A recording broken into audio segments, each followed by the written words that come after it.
네, 안녕하세요. 자, 오늘 주기율 가르쳐 볼 건데요. 제 이름은 이형주라고 하고요. 근데 저 처음 보죠, 지금. 아마 지금 처음 볼 거예요.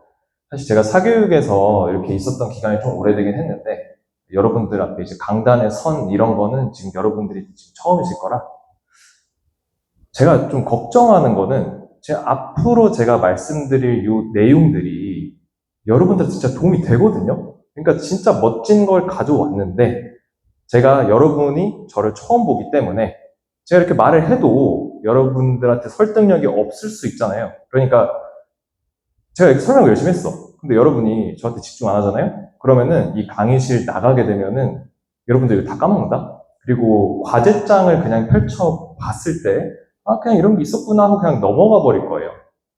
사실 오늘 주기율 가르칠 게 좀 되게 핵심적인, 비단 주기율뿐만 아니라 모든 문제를 품에 있어서 굉장히 좀 중요한 원리 같은 걸 좀 가르쳐 드릴 건데, 집중 안 하면 되겠냐고. 그러니까 저한테 집중하기를 바라는 마음에서 우선 제가 누군지부터 좀 소개를 하고 처음에 좀 시작을 해야 될 것 같은데. 괜찮으세요? 그죠? 그래서 주기율 내용은 별거 없고, 일단 제가 중요한 건 내가 누군지 여러분들한테 설명하는 거를 먼저 하려고 해요. 괜찮죠?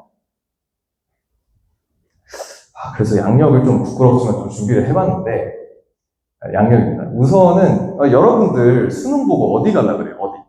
의대 갈라 하잖아. 그러니까 저는 의대를, 한양대를 가고 졸업까지 했다. 그 다음에 여러분들 앞에 섰다. 물론 한양대가 이제 여러분들 입장에서는 이제 서울대 의대 형님들, 연대 의대 형, 이분들에 비하면은 조금 제가 낮아지는 게 있긴 하지만, 그래도 여기 대다수 군대 앉아 계신 분들한테는, 그래도 제가 좀 잘하지 않았나 좀 싶긴 하고요. 그 다음에 학교를 열심히 다녀서 졸업까지 한 다음에 2024년에 이제 면허를 따고 제가 바로 군대에 가버렸어요. 갔다가 이제 1년 정도 명동에서 의사 일도 했어. 미용 있잖아. 그 레이저. 재밌겠죠? 그런 거 이제 수능해서 의사 되면은 그 열심히 쏘러 다니세요. 이제 쏘면은 꽤 짭짤한 이제 자금이 될 겁니다, 여러분한테. 하여간 뭐, 그건 각설하고, 요 의과대학을 졸업했다는 것만으로도 사실 여러분들한테는 꽤 큰 자격 같은 게 되지 않을까? 그러니까 제가 여러분들한테 설명하는 데 있어서 좀 설득력을 갖지 않을까 싶은 거죠. 사실 학력이라는 게 이게 막연히 이게 설득력을 갖는 건 아니지만 어떤 이미지적으로 제가 여러분들한테 드리는 어떤 설명에 대해서는 충분히 설득력을 지닐 거라고 우선 첫 번째로 말씀드리고요. 근데 뭐 의사라고 뭐 강의 잘하는 건 아니잖아요. 도대체 네가 무슨 자격으로 여기 앞에 앉아 있는데? 라고 말씀하실 분들을 위해서 제 출제 경력이 많거든요. 제가 여기 시대인재 2017년부터 여기서 일을 했어요, 사실은. 그러니까 강단에 서는 거는 여러분들한테 지금 처음인데, 저 여기서 여러분들 안 보는 사이에서 서바이벌도 막 내고 출판도 하고 막 이랬다니까? 그러니까 여러분이, 그러니까 얕잡아 볼 게 절대 아니야. 여러분들이 언제 틀리는지, 어떻게 내면 좋아하는지 이런 거 다 알고 있어요, 제가. 그래서 요 의사 면허 땄고, 그 다음에 이 출제 경력 지금까지 포함하면 한 10년 정도 되거든요. 그 정도 있는 저를 믿고 따라오셔라. 라는 말씀을 좀 드리면서 좀 진행을 하려고 하고요. 근데 뭐 출제 요즘 뭐 조교들도 다 하잖아. 그러니까 여러분들도 지금 대학교 들어가면은, 그죠? 대학교 들어가면은 그냥 어디 뭐 강사들 아니면 컨텐츠 팀 이런 데 들어가가지고 그냥 조교하면은 월 한 100만 원 정도 받으면서, 그죠? 문제 출제하면서, 뭐 그런 거 누구나 다 하잖아.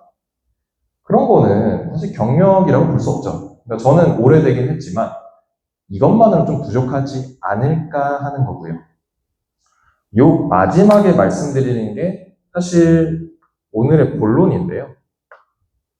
제가 하는 수업과도 지금 연관이 되는 겁니다. 그러니까 내가 단순히 어떤 조교 수준으로 출제를 해온 것이 아니라 정말 좀 딥하게 좀 연구를 해왔다라는 거를 좀 검증하는 좀 경력이라고 볼 수 있는데요.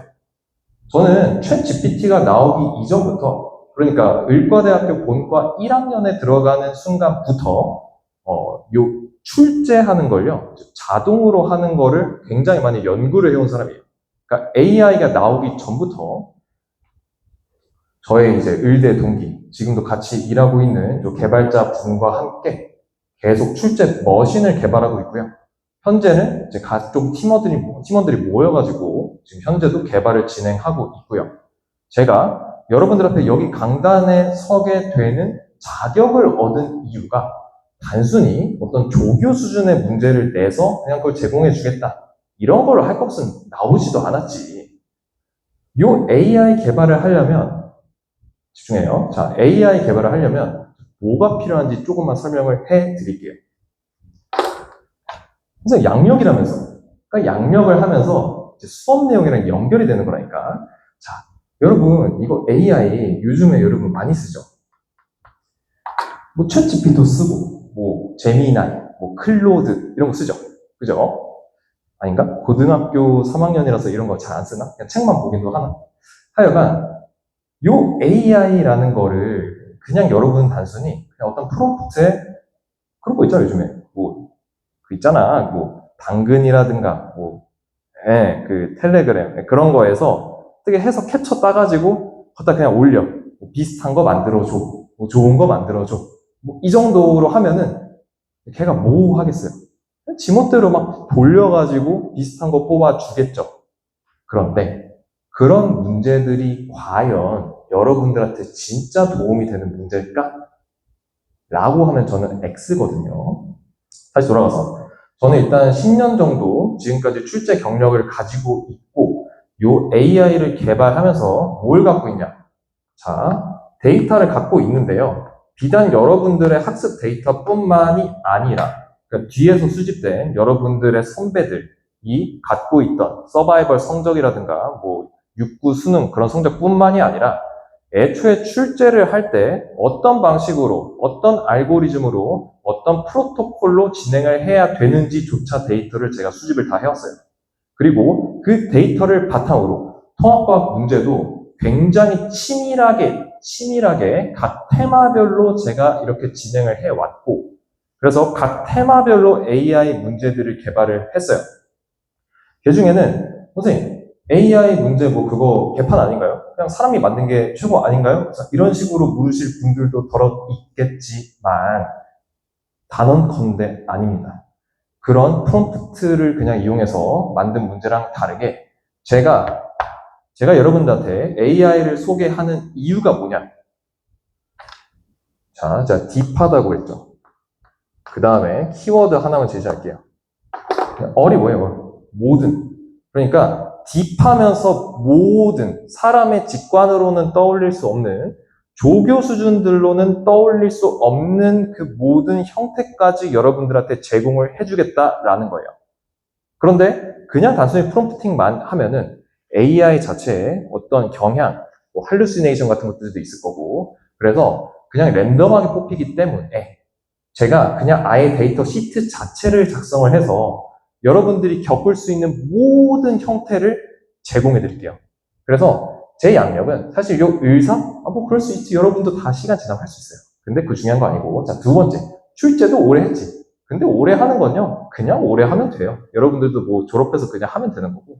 그게 중요한 게 아니라, 제가 잘하는 거는 애초에 여러분들한테 가르칠 이 내용을 누구보다도 딥하고 모든 형태를 탐구한 사람이 바로 저 이형주다라는 거를 먼저 좀 자랑을 하고 좀 지나가도록 할게요. 그래서 지금까지 진행하고 있고요. 선생님, 이걸로 뭘 하나요? 우선은 제가 오늘 수업할 문제도 사실은 컴퓨터가 만든 거고, 여러분들한테 나갈 과제장도 컴퓨터가 만든 거고요. 심지어 여러분들한테 뭘 해주냐? 저 관리해줘야지. AI 뭐야? 관리지. 관리인데, 여러분들 여기 앉아있으신 여기부터 저기까지 모든 분들의 하나요. 서로 다른 문제를 줄 거예요. 왜? 각자 틀리는 게 다르고, 각자 보고 싶은 게 다 다를 거 아니야. 그런 거를 여러분이 힘겹게 막 이렇게 수집 당해줄 필요는 없는데 간접적으로 뭔가 그 데이터를 채집할 수 있는 수단들이 다 있거든요. 그래서 알게 모르게 제가 다 이렇게 알아서 여러분들한테 필요한 그런 오답 노트 플러스 여러분들의 능력치를 볼 수 있는 교재까지 좀 소개를 해드리려고 해요. 됐죠? 그래서 뭐 양력을 좀 화려하게 말해봤는데, 뭐 이런 사람도 있다. 그러니까 뭐 여러분이 그냥 힘겹게 공부를 하고 있지만, 뭐 세상에는 이런 사람도 있다라고 일단 좀 봐주셨으면 좋겠고요. 선생님, 수업을 어떻게 하실 건데요? 우선 제가 이제 하반기까지는 소개를 안 드리고, 상반기에 뭐 할 건지부터 좀 말씀을 드리면요. 이 주교재, 이름이 이제 프로토콜이라고 합니다. 제가 AI 얘기하면서 말했죠. 어떤 방식으로 문제를 출제해 가는지를 설명한 교재예요. 그러니까 출제 설계도가 있고, 이제 주차마다 다루는 그런 테마들이 있을 거 아니에요. 그 테마들에 대해 그냥 단순히 뭐 내용을 듣고 강의를 듣고 문제 많이 푸네. 이거는 너무 옛날 방식이고 이제는 아예 그 테마 자체가 어떻게 출제되는지를 그냥 그 설계도조차 공부를 해버리면은 이 설계도를 알고 모르고 차이가 엄청나단 말이죠. 왜? 구조를 알고 양치기를 하는 것과 구조를 모르고 그냥 양치기 하는 것. 시간이 지나면 그냥 다 까먹어버려요. 근데 설계도를 미리 알아서 몸에 박아두세요. 그러면 그냥 바로 떠올릴 겁니다. 그래서 주교재는 어떤 알고리즘에 대한 그런 프로토콜적인 담은 그런 교재고요. 과제장도 AI 문제로 만들었다고 했죠. 이 이름은 이제 포뮬라라고 하는데요. 일단은 이제 문제수 굉장히 푸짐하게 담아드렸습니다. 뭐 컴퓨터가 만드니까 그렇다고 절대 대충 담은 건 아니고 한 몇만 문제 정도를 뽑아서 사람이 일일이 다 걸러서 여러분들한테 정말 도움이 될 만한 문제를 선별을 했습니다. 그것도 굉장히 다양한 형태로 한쪽에 치우쳐지지 않고 뭐 A라는 강사는 뭐 이런 문제만 좀 경향이 있대. 얘는 뭐 이런 경향이 있대. 그런 게 아니라 모든 형태에 대해서 다 담아드렸으니까 굉장히 푸짐하게 연습하고 가시라는 거고 여기서 포뮬라에서 중요한 거는 사실 이 프로토콜 있잖아요. 프로토콜에서 제가 뭐 한다고 했어? 출제 설계도 알려드린다고 했잖아. 그 설계도를 여기 포뮬라에 대입을 시키셔야 돼. 그러니까 뭐 속된 말로 양치기이긴 한데 그 양치기를 설계도를 알고 하냐 모르고 하냐 이거는 너무 큰 차이라니까. 그러니까 포뮬라를 배우실 때 이 프로토콜에서 배운 설계도를 기반으로 굉장히 푸짐하게 그런 식으로 연습을 해 가시면 꽤나 충분히 연습이 될 겁니다. 자, 마지막. 요게 제일 중요합니다. 자, 요거 스테이터스라는 교재. 요거 준비해 드렸는데요. 스테이터스가 뭔지 약간 웹소설이나 웹툰 같은 거 보신 분들은 좀 잘 아실 수도 있겠는데 그런 거 있잖아요. 자, 스테이터스 오픈! 죄송해요. 하여간 그런 말들 있잖아요. 어떤 용사, 어떤 모험에 나오는 사람이 능력치를 자기가 보고 싶을 때 그 능력치에 대한 겁니다. 스테이터스. 그래서 각 주차별로 여러분들 어떤 항목, 그러니까 한 테마 내에서도 어떤 부분이 잘 돼 있고 어떤 부분이 좀 미흡한지 좀 이런 거 능력치로 해서 매주 보여드릴 거고요. 이런 걸 아는 게 더 중요하죠. 그리고 미흡한 부분은 조금 더 자세하고 많이 실어드릴 거고 잘 하고 있는 부분은 좀 감을 유지하면서 그냥 계속 지속해 나가는 좀 그런 식으로 하면은 충분히 좀 조리 있는 학습이라고 해야 되나? 그러니까 막연히 여러분이 지금 재종반에 들어오셔서 매주 그냥 과제장 받고 푸시잖아. 풀고 땡 버려. 얘는 풀었더니 비호감이야 버려. 이런 식으로 하면은 어느 곳에 계속 뭔가 편중될 수밖에 없고 지치면은 그냥 안 해버리고 이러다가 다른 컨텐츠 하나 더 사고 이게 뭐야 이게.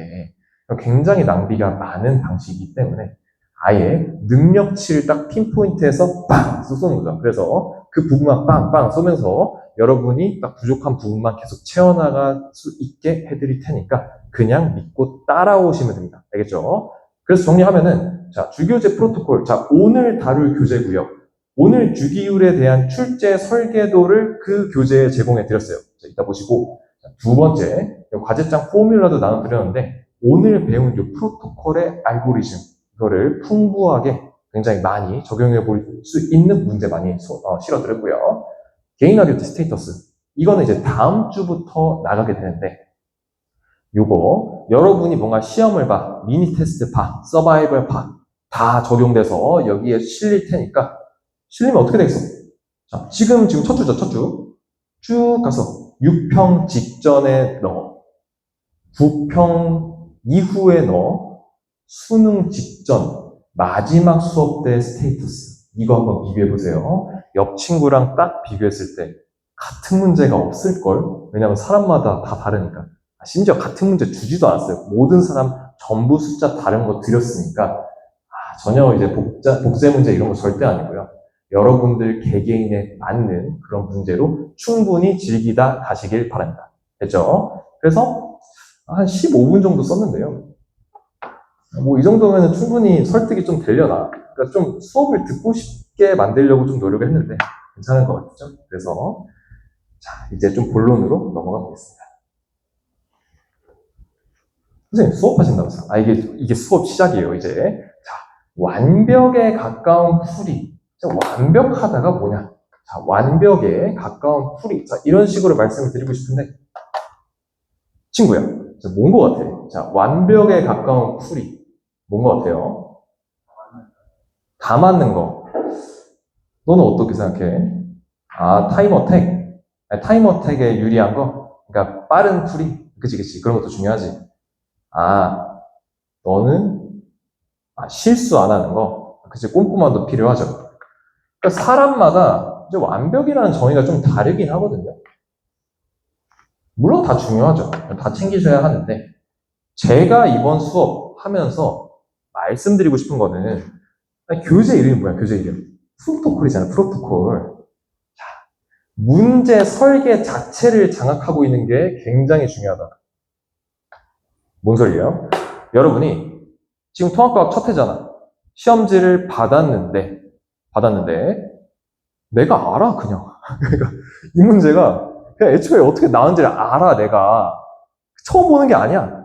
근데 단순히 익숙한 것도 아니고 그냥 이 문제 어떻게 진행되는지 이미 다 알아. 그러면 여러분 시험 갔을 때 뭐 해야 돼? 그냥 빨리 적기만 하면 돼요. 생각을 할 필요가 없다니까? 이미 다 알아.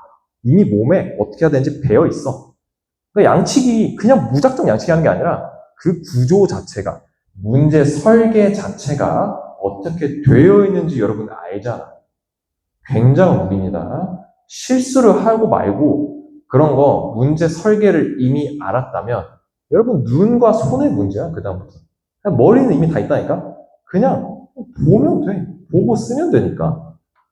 설계도를 아는 게 저한테는 제일 중요한 풀이의 원인이라고 생각합니다. 됐죠? 그러면 선생님 공부는 어떻게 해요?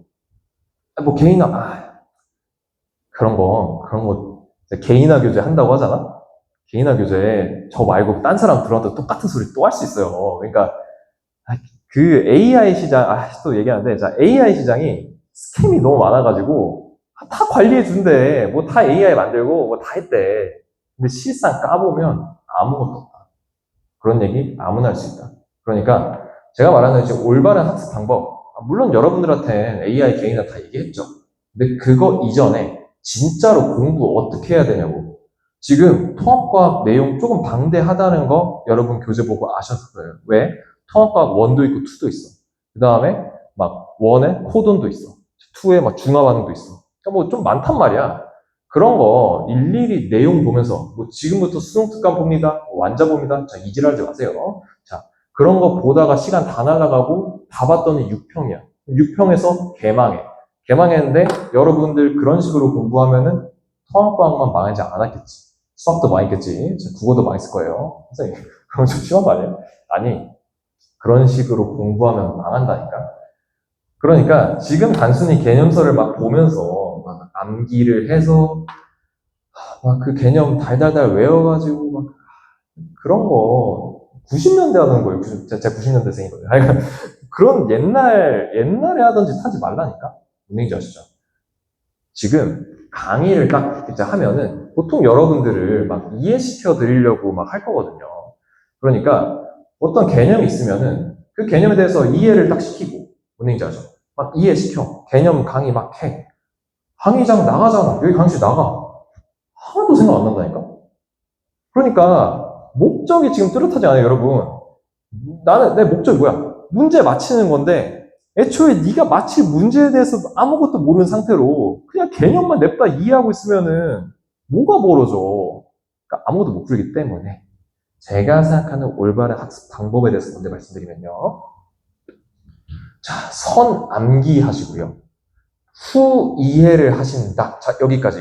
자, 처음에 암기를 먼저 하시고 나중에 이해하시라. 이 말은요, 요 선 암기라는 게 문제 유형에 대해서 먼저 눈에 발라버리라는 얘기예요. 그러니까 개념에 대한 암기, 뭐 당연히 있겠지. 근데 애초에 문제가 어떻게 나오는지부터 다 암기하세요. 아니, 선생님, 이게 개념에 대한 이해가 먼저 아니에요? 이게 정석이나 그런 거 별로 중요하지 않아요. 왜? 지금 한 20분 정도 썼는데, 그래도 살짝만 더 시간 써보면요. 제가 의대 다니면서 되게 많이 느낀 게, 여러분도 다 의대 갈 거잖아. 교수가 앞에서 강의록 들고 막 해. 이해를 하려고 하는데, 이해가 안 돼. 왜? 네가 처음 보는 거잖아.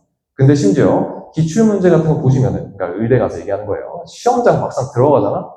또 달라. 그러니까, 애초에 내가 풀 문제랑 개념이랑 괴리가 존나 큰데, 개념만 보고 있어도 되겠냐고. 그래서 먼저 문제 유형에 대해서 먼저 눈에 때려 박으세요. 의대 용어로는 뭐라고 하냐? 자, 여기다 써볼까? 자, 뭐라고 하냐? 자, 눈에 바른다. 자, 마음속으로 따라해볼까? 자, 눈에 바른다. 자, 눈에 바른다. 문제 유형을 먼저 눈에다가 칠해놓고 그 다음에 개념을 입혀야 돼.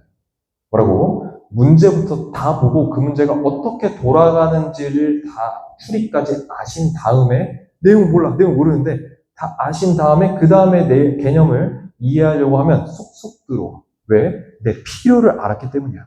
이 문제가 왜 이 개념이 필요한지를 풀다 보면 너무 답답해. 내가 이 문제의 형태만 보고 개념을 모르니까 개념을 너무 알고 싶어진단 말이야. 그래서 문제를 눈에 바르시고 그 다음에 개념을 딱 흡수하면 너무 잘 들어. 제가 의대에서 그렇게 공부했어요. 그래서 개념을 이제 문제 먼저 보고 하잖아요. 마지막이 뭐야, 마지막? 피드백이라 돼 있거든요, 피드백. 피드백이라는 건요, 여러분이 문제를 보고 어떤 답답함을 막 느끼게 될 거예요. 왜? 개념을 잘 모르잖아. 개념 모르는데. 문제 막 눈에 계속 바르다 보면, 개념 이거 알았으면 이거 막 하는데. 네. 걔는 몰라, 막 답답해. 그 답답함을 느끼는 게 피드백이에요. 그 답답함을 느끼셔야 돼. 왜 공부 편한 거 아니야. 답답함 느껴야 돼. 근데 여러분 혼자 하잖아? 자습 시간에 해요? 안 풀려? 막 순습관 봐? 이게 피드백이야? 아니라고. 그런 정도의 답답함으로 안 돼. 처음부터 문제로 때려 박아야 돼. 박아서 이 수업 시간 안에, 이 수업 시간에 다 끝내는 거예요. 이 수업 시간에 지금 너무 답답하다. 빨리 설명해줘. 개념 빨리 설명해줘. 답답함을 느끼는 게 피드백이다. 이런 식으로 수업 진행해 갈 거니까 답답함을 좀 느끼면서 좀 진행하시기 바랍니다. 서론 너무 길었다. 이런 식으로 하면 괜찮죠? 네, 이런 식으로 하는 거예요. 그래서 저는 이런 식으로 해 드릴 거고요. 이제 목차 설명드리면, 그래서 첫 번째가 주기율 단어인데 주기율을 안 가르쳐. 첫 번째, 목차 뭐야? 유일성 검증 경로. 선생님, 이게 뭔 주기율? 이게 수능? 네. 문제가 어떻게 설계되는지부터 말씀드릴 거예요. 그래서 주기율 문제 설계가 원래 어떻게 되는지 설명드리고. 오늘 이 세 가지 스킬 이름이거든요. 자, 첫 번째, 나열. 이따 보시면 아실 거예요. 자, 두 번째, 역추적이라는 게 또 있어요. 자, 세 번째, 최대 최소 논리. 오늘 이 최대 최소 논리 제일 중요하니까 이름만 눈에 발라. 그러니까 뭔지 궁금하잖아. 근데 이름만 일단 발라. 그 답답함. 그죠?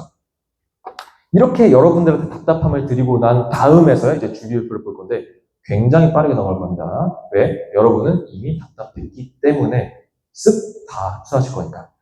그리고 책에 다 나와 있으니까 계속 이렇게 훑어보면서 보시면 돼요. 그래서 주기율표를 보더라도 그냥 보지 않습니다.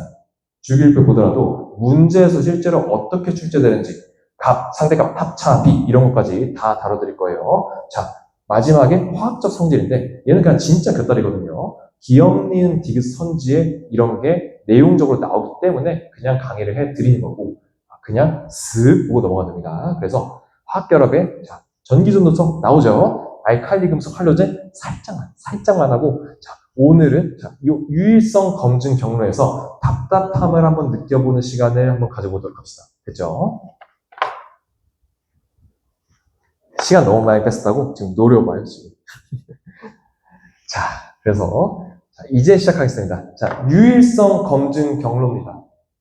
선생님, 그게 뭔 소리예요? 라고 생각하시는 분도 있겠지만, 유일하네. 유일성 검증해야지. 저 큰형님 같으신 분들, 이제 끄덕거리시는 분들이 있거든요. 그분, 네, 고수예요. 그러니까, 제가 보면 아는데, 애초에 주기율에서 유일성이라는 단어를 꺼냈는데 끄덕거린다? 이미 알고 있는 사람이야, 이거에 대해서. 모른다? 오늘 공부하시면 되겠죠. 유일성을 검증해야 됩니다. 문제 설계에 대해서 알려드리면요. 선생님, 문제 설계라고 했더니 텍스트 많을 줄 알았는데, 그림 딸랑 3개? 그죠. 여러분, 내가 여러분들한테 텍스트를 존다고 해봤자, 그거 눈에 안 들어오잖아, 여러분. 내가 의대 하루 이틀 다니냐? 내가 의대 6년 다녔어, 6년. 텍스트 같은 거 절대 안 들어와. 그냥 말로 때려박는 게 최고고. 자, 주기율 문제 설계가 어떻게 되는지부터 설명을 해드릴게요. 그냥 제가 쭉 내용을 그냥 자연스럽게 말할 테니까, 오씨, 이 내용 뭐야? 그래. 그 답답함을 그냥 느끼면서 계속 눈에 바르세요. 자, 주기율표 같은 경우에는 원자 번호 1번에서 20번까지 20개의 원소가 출제되게 됩니다. 그러면 문제에서 이제 물어보는 그 원자들의 범위, 뭐 예를 들어서 원자 번호 5번에서 17번까지다, 뭐 이런 식으로 설명을 하신다면 원자가 한 문제에 후보가 될 원자가 13가지나 나오게 되는 그런 상황도 나오죠. 그래서 애초에 문제에서 어떤 범위 같은 걸로 이제 원자를 이제 골라봐. 자, 이런 식으로 줍니다. 주면은 뭐 한 13개 정도 중에서 답에 해당하는 W, X, Y, G에 각각 매칭되는 이제 원자 4가지를 찾아야 된단 말이지. 근데 경우의 수가 졸라 많아. 그러니까 처음에 뭐예요? 모호성을 연출합니다. 문제에서. 어떻게? 의도적으로. 뭐라고? 문제에서 애초에 그 뭐 수능 특강 막 교과서 이런 거 보면은 자, 원자 번호 7번 뭐예요? 질소. 이제 이질하지 마시고 그런 거는 수능에 안 나와요. 수능은 뭐 하려고 하냐면 애초에 원자의 후보군을 제시를 한 다음에 뭔가 맞히도록 해보려고 하는데 그냥 봐서는 바로 안 보여. 모호성 연출. 그래서 요 사각형의 크기는요. 경우의 수예요.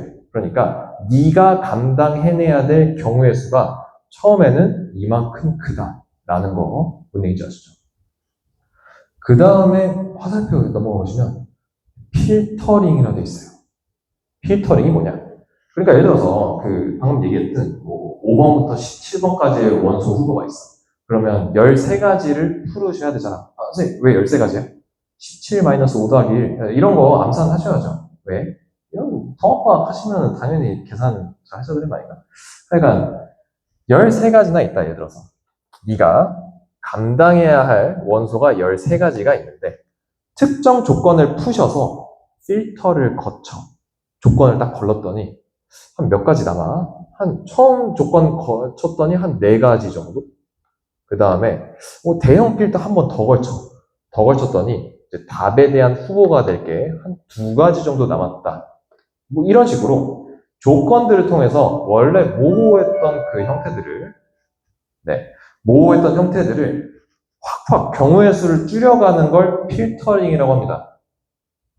주기율에서는 이 필터를 잘하는 게 굉장히 중요해요. 그렇게 해서 마지막 필터를 딱 거치면은 유일하게 경우의 수가 1가지가 남게 되죠. 그게 뭐야? 유일성이에요. 그래서 유일성 검증 경로라는 거는 처음에 어떤 모호했던 상황으로부터 필터를 잘 써서 마지막 유일해지는 데까지 가는 거거든요. 여기까지 뭔 얘기인지 아시죠? 주기율을 알 필요가 없다니까? 그냥 모호했어. 경우의 수 졸라 많아. 근데 조건으로 경우의 수 탁탁 쳐가면서 마지막 답 1가지까지 얻게 되는 이 과정이 유일성 검증 경로예요. 여기까지 되시죠? 그런데 이 필터링 있잖아, 필터링이 굉장히 중요합니다. 유일성 검증 경로를 거치는 데 있어서 조건이 하나가 아니야. 조건이 막 3개 이래. 그러면 어떤 조건부터 거쳐야 할까? 어떤 조건을 거쳐야 요 중간 과정을 없앨 수 있을까? 이런 걸 고민하셔야 됩니다. 선생님, 주기율을 설명 안 하네요? 아, 그러니까요. 주기율 전혀 필요 없고, 문제를 어떻게 푸는지부터 지금 설명을 해드리는 건데요. 예를 들어서 이런 게 있습니다. 자, 여러분이 뭐 화학 시험지 받았어. 거기에 주기율 문제 있거든요. 제가 예전에 모의고사 진짜 많이 풀었던 그런 때가 있었는데, 아무리 줄여도 2분 30초 이내로 안 줄여져. 왜? 문제가 꽤 어렵게 나오거든요. 항상 어렵게 나왔어. 전자수 문제가. 근데 2분 30초 이내로는 안 줄여져. 한 5분에서 3분 줄이는 거 너무 쉬웠고, 30초 더 줄여서 2분 30초 가는 게 너무 힘들었어. 근데 그다음부터는 아무리 샤프질을 빨리 해도 못 푸는 거야. 왜? 필터링 하는 과정이 조금 좀 어눌하다라는 거죠. 그러니까 조금 더 스마트하게 접근했으면 1분 내로도 끝날 수 있었어요. 2분 30초가 아니라. 그런데 그냥 주기율이라고 하셔서 후보군들을 전부 나열만 하신다든가 여러분이 종이에 펜을 막 대면서 쓰는 시간 자체, 그 피지컬 시간 자체가 늘어나 버리면 문제 푸는 시간이 늘어날 수밖에 없고요. 결국에 뒤에 있는 어려운 호돈 문제 같은 걸 풀 시간을 다 날려버리는 거예요. 그래서 이 필터링 하는 게 굉장히 중요하고, 그래서 방금 유일성 검증 경로 제목에 말씀드렸던 그것들에 대한 스킬 3가지가 이 필터를 잘하는 것에 있다. 선생님, 간 그만 재고 좀 이제 설명을 좀 해주실래요, 선생님? 예, 알겠습니다. 네. 요거 이제 시작할게요. 자, 이거 통합과학 예시문항이거든요. 이거 본 친구들도 있고 아닌 친구들도 있겠지. 요거 보시면 뭐 이거 전자배치 규칙은 그냥 전제 조건이니까 날려버리시고 요거 보이시죠?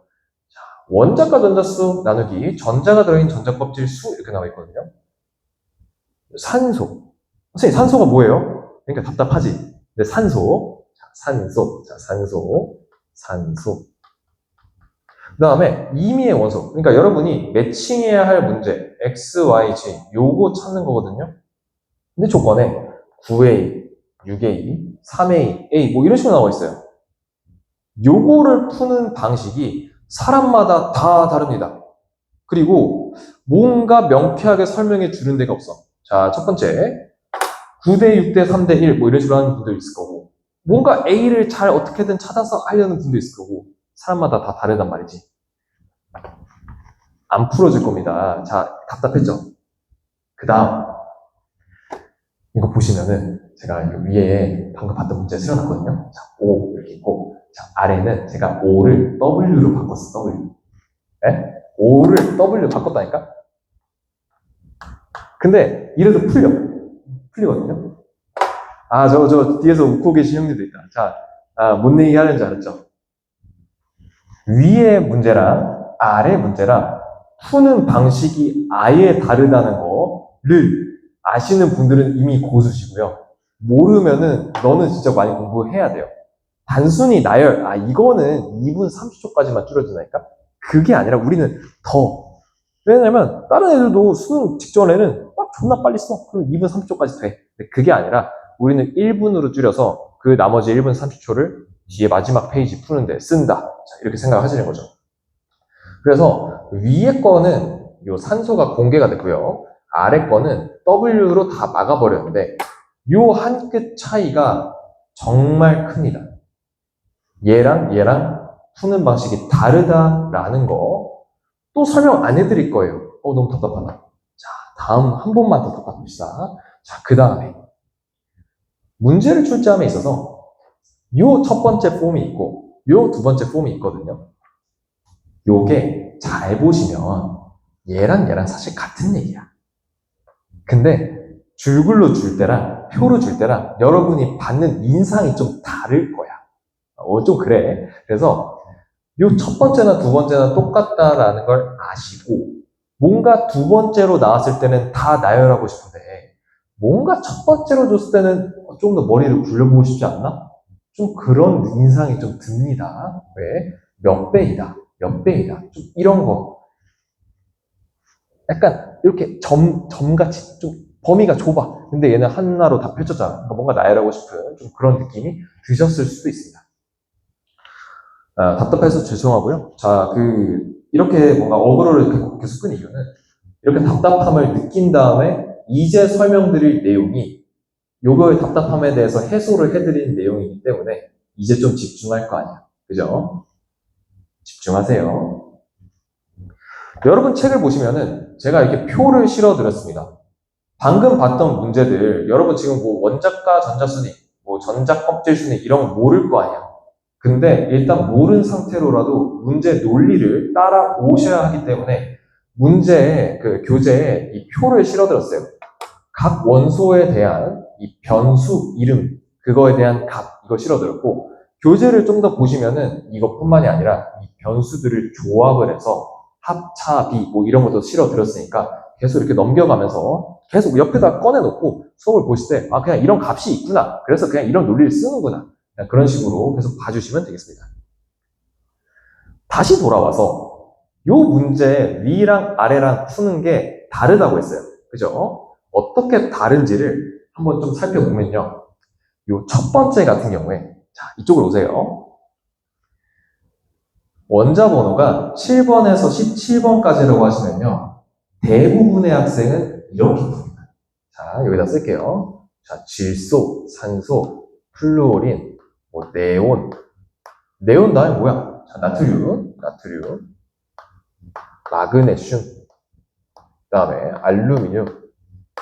벌써 지친다. 자, Si, 규소, 인, 황, 뭐 염소, 그 다음에 아르곤. 원인수 갈 거 아니야. 텍스트 양이 벌써 많아. 그 다음에 뭐 원자과 전자수, 전자껍질수.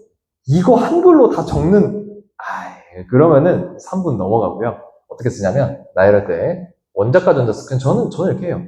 이응, 원자과 전자수니까. 그 다음에 전자껍질수, 지읒, 인정. 자, 이런 식으로 그냥 이렇게 초성만 따도 되지 않을까?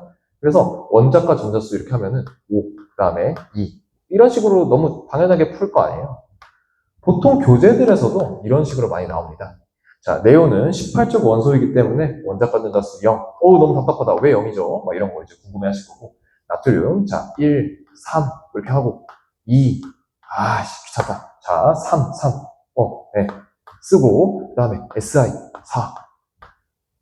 이제 P, 5, 3, 이렇게 쓰고요. 그 다음에 6, 자, 7. 3 쓰고, 아르곤도 18쪽이기 때문에 0이다. 뭐예요, 선생님 이게.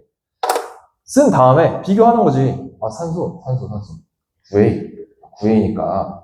이거, 그죠. 2분의 6이니까, 이거 3이고, 9A래.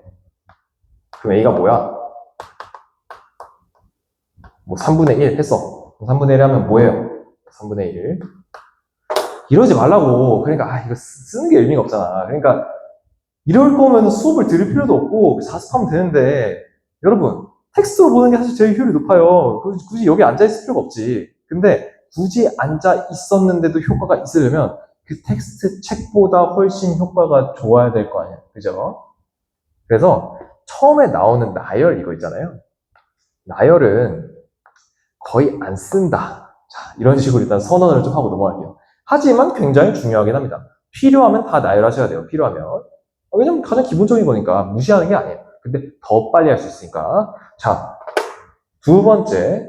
오늘 나오는 스킬 두 번째입니다. 자, 역추적이라고 했는데요.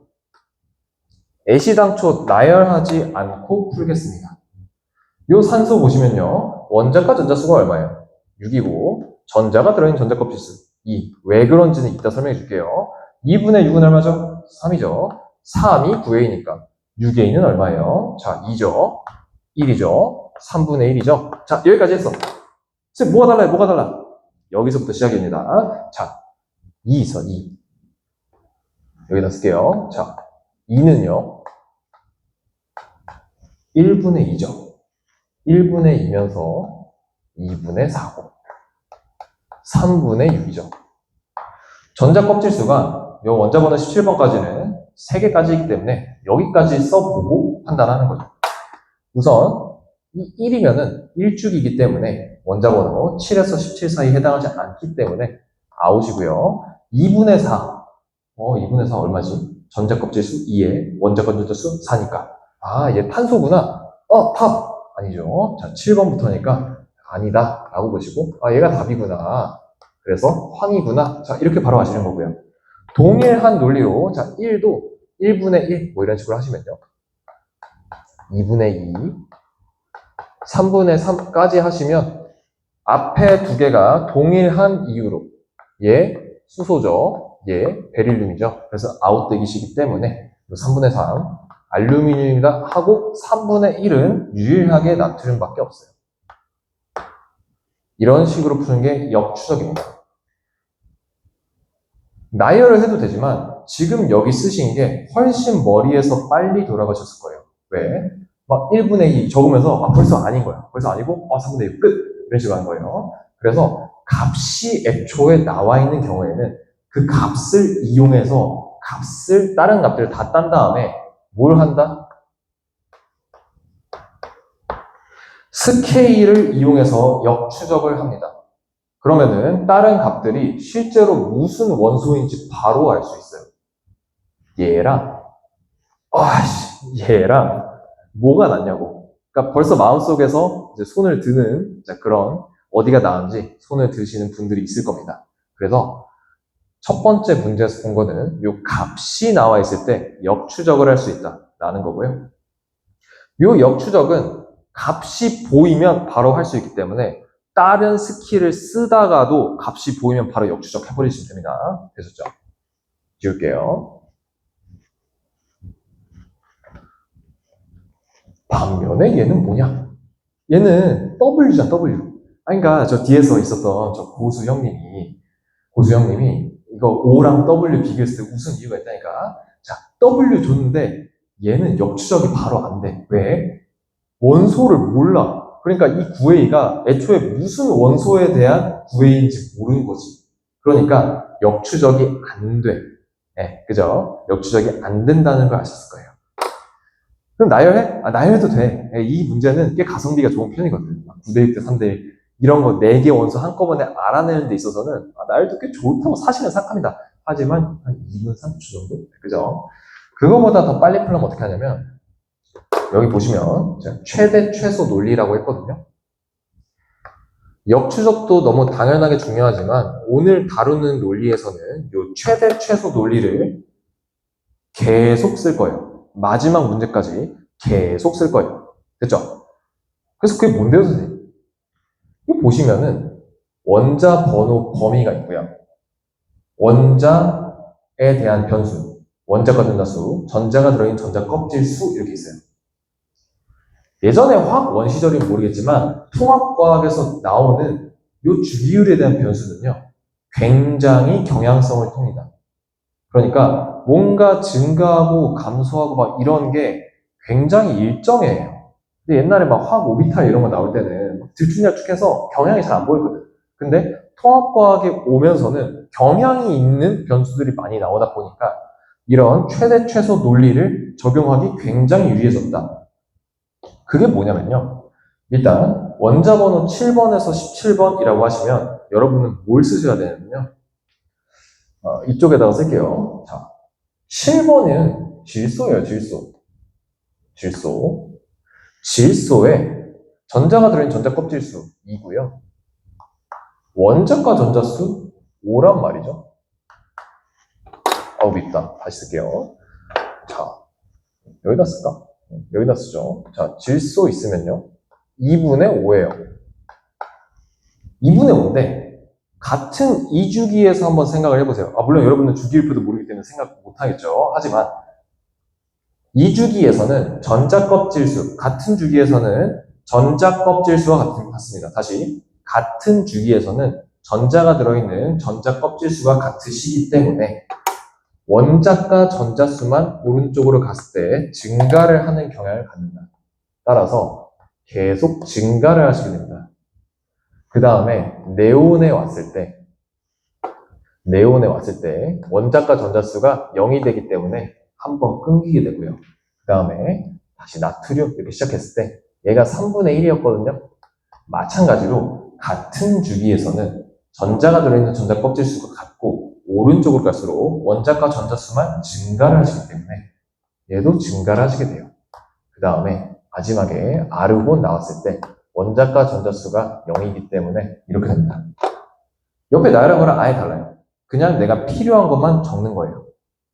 이렇다라고 봤을 때 제가 이름 뭐라 지었어? 최대 최소 논리라 했잖아. 최소는 뭘까? 최소는 얘예요. 왜? 3분의 1에서 증가, 2분의 5에서 증가, 둘 다 증가인데 이쪽 증가가 최소값을 갖고 있어. 그래서 3분의 1이고요. 옆에다가 제가 이렇게 쓸게요. CL 이렇게 써보고요.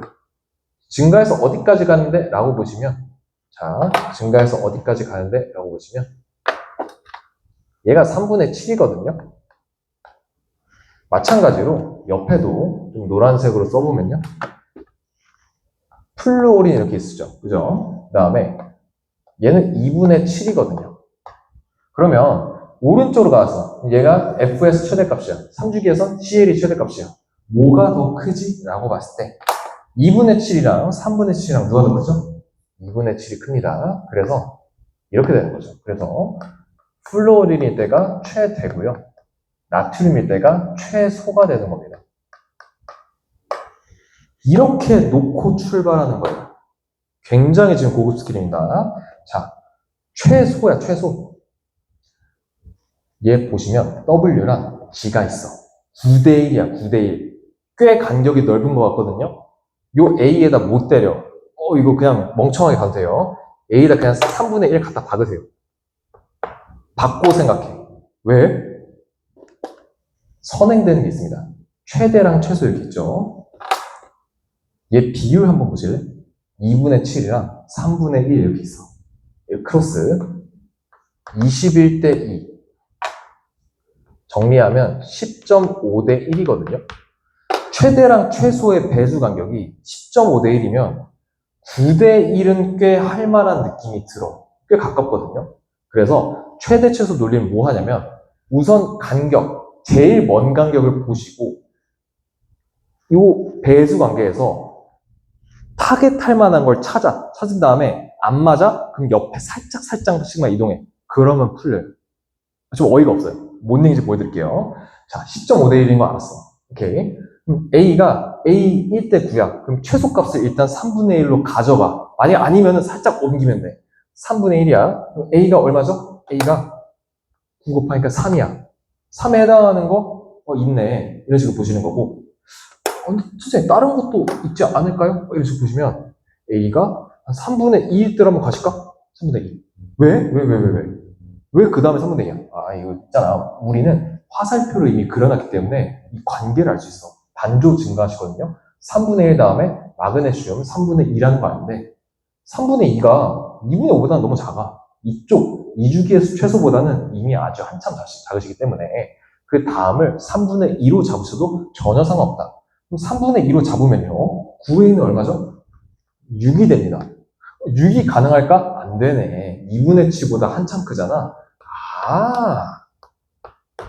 그러니까 먼저 최대 최소로 때리고 안 되면 살짝 옆으로 가. 그럼 간격이 이미 너무 컸기 때문에 바로 보여. 뭔가 보여. 이게 최대 최소 논리고요. 이런 방식으로 2, 1 쓰시고 마지막에 역추적해서 끝내시면 됩니다. 나열 막 다 하지 말고 머릿속에서 굴려. 뭘 굴려? 범위를 보시고 각 주기별로 최대 최소를 알아낸 다음에 그 중에서 바로 들어가. 뭔가 나열하는 것보단 이쪽이 훨씬 머리를 잘 쓰면 손으로 쓰는 게 줄어든다니까? 그러면 1분 만에 풀 수 있어요. 괜찮죠? 이거 괜찮죠? 저도 이거 보고 스스로 만족을 했습니다.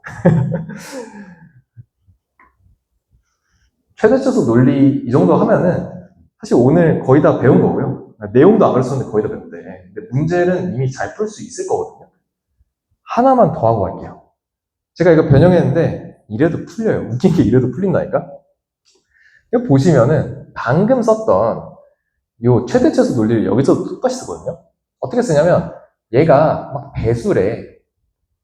뚜렷하게 보이는 게 없어. 그러니까 나열해서 한 바닥 다 보거나 뭔가 다른 생각을 한번 해봐야 되는데 요 배수 관계를 알아보기 딱 좋은 게 간격이 딱 좋은 게 마찬가지로 최대 최소 논리였기 때문에 이번엔 바로 적을게요. 2분의 5 증가해서 F는 2분의 7이었고요. 자, 네온은 0이었던 거 바로 구했고, 그 다음에 나트륨 3분의 1이었고, 쭉 증가하시다가 CL에서 3분의 7 가시고, 그 다음에 아르곤 있으시면 0이었죠. 여기까지 됐고, 얘랑 얘 있잖아요. 뭐부터 볼까? 3배 보시는 분들은 지금 싸대기 맞아야 돼요. 자, 6배부터 봅니다. 왜? 간격이 더 크니까. 그럼 어떻게 시작한다? 6배 대상이 될 만한, 6배를 시킬 만한 대상부터 먼저 봅니다. 자, G의 6배래. 그럼 G를 뭐라 잡아?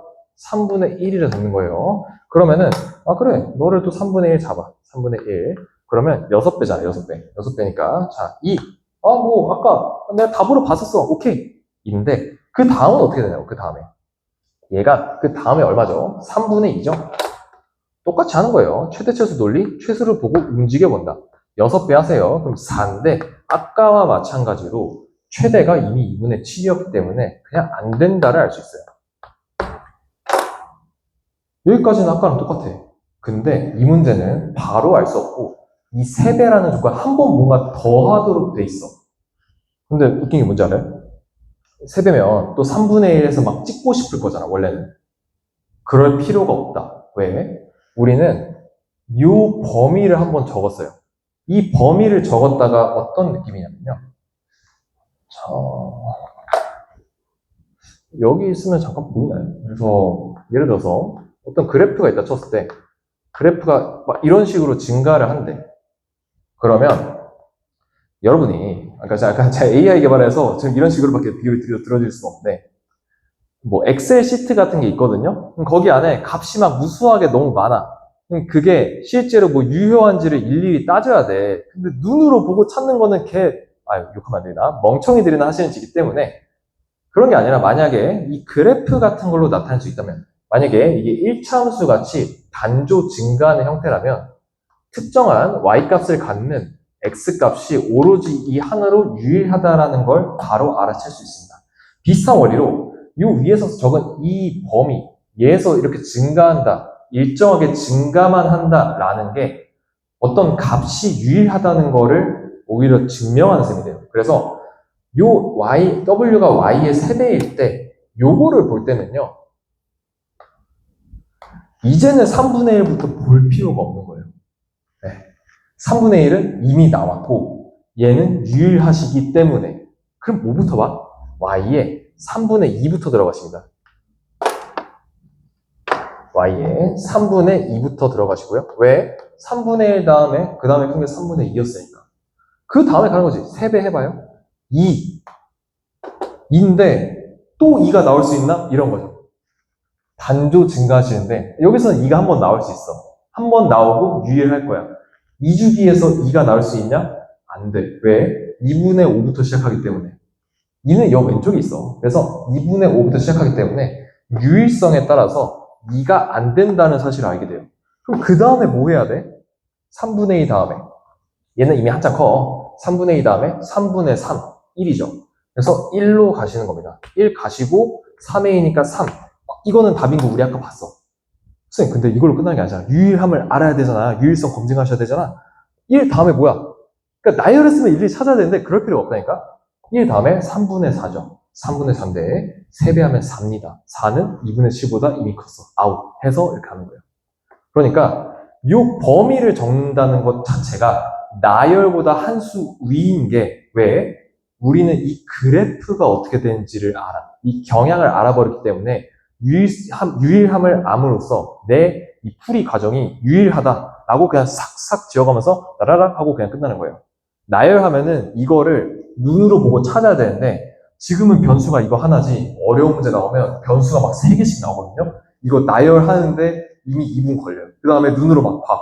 아씨 좋겠다. 이런 거죠. 그러니까 나열하지 말고 경향, 최대 최소를 바로 파악하셔서 유일함을 바로 보시면서 최소부터 올라가서 탁탁 쳐내면서 하면 바로 끝난다. 괜찮죠? 이런 거 연구했다니까. 그러니까 자화자찬이긴 한데 AI 연구하는 게 그냥 괜히 프롬프팅하고 이게 아니라 애초에 뼈대부터 다 뜯어가지고 이제 필요한 연산만 AI한테 시키는 거라고. 그래서 아마 지금 다른 강사분들이 AI를 주장하시는 분도 있을지 모르겠지만 죄가 최고입니다. 그래서 여러분들한테 드리는 이런 컨텐츠들도 이런 논리를 기반으로 한 컨텐츠를 드릴 테니까 포뮬러에서 잘 살펴보시고 스테이터스에서 잘 살펴보세요. 되죠? 아유, 자, 그러니까 문제풀이를 먼저 했어, 문제풀이를. 자, 이제 주기율표거든요. 그러니까 여러분들한테 제가 내용을 설명 안 드렸는데 문제를 어떻게 푸는지를 먼저 해드렸죠.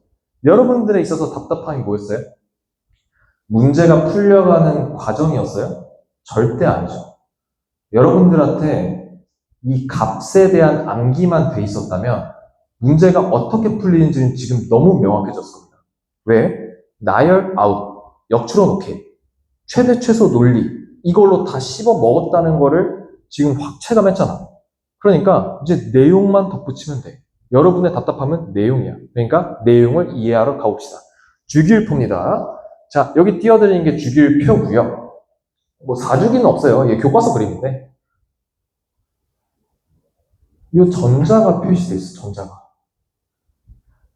이 전자를 딱 세보면요. 수소부터 시작할 수소. 수소 1개. 헬륨 2개. 되게 친절하게 설명해 드릴 겁니다. 자, 2개. 그 다음에 리튬, 베릴륨, 이런 식으로 가. 계속 적어볼게요. 자, 붕소, 탄소, 질소. 외우시면 빨리 합니다. 9, 10. 나트륨 11번, 마그네슘 12번, 13, 14, 15, 16, 17. 이런 식으로 갔어. 그냥 전자수를 세면 돼요. 근데 이미 알고 있다는 가정하에 진행되는 것이죠. 일단은 제가 이렇게 쓴 숫자가 뭐냐면요. 여러분이 표를 보시면서 같이 진행해도 되는데 원자 번호라고 합니다.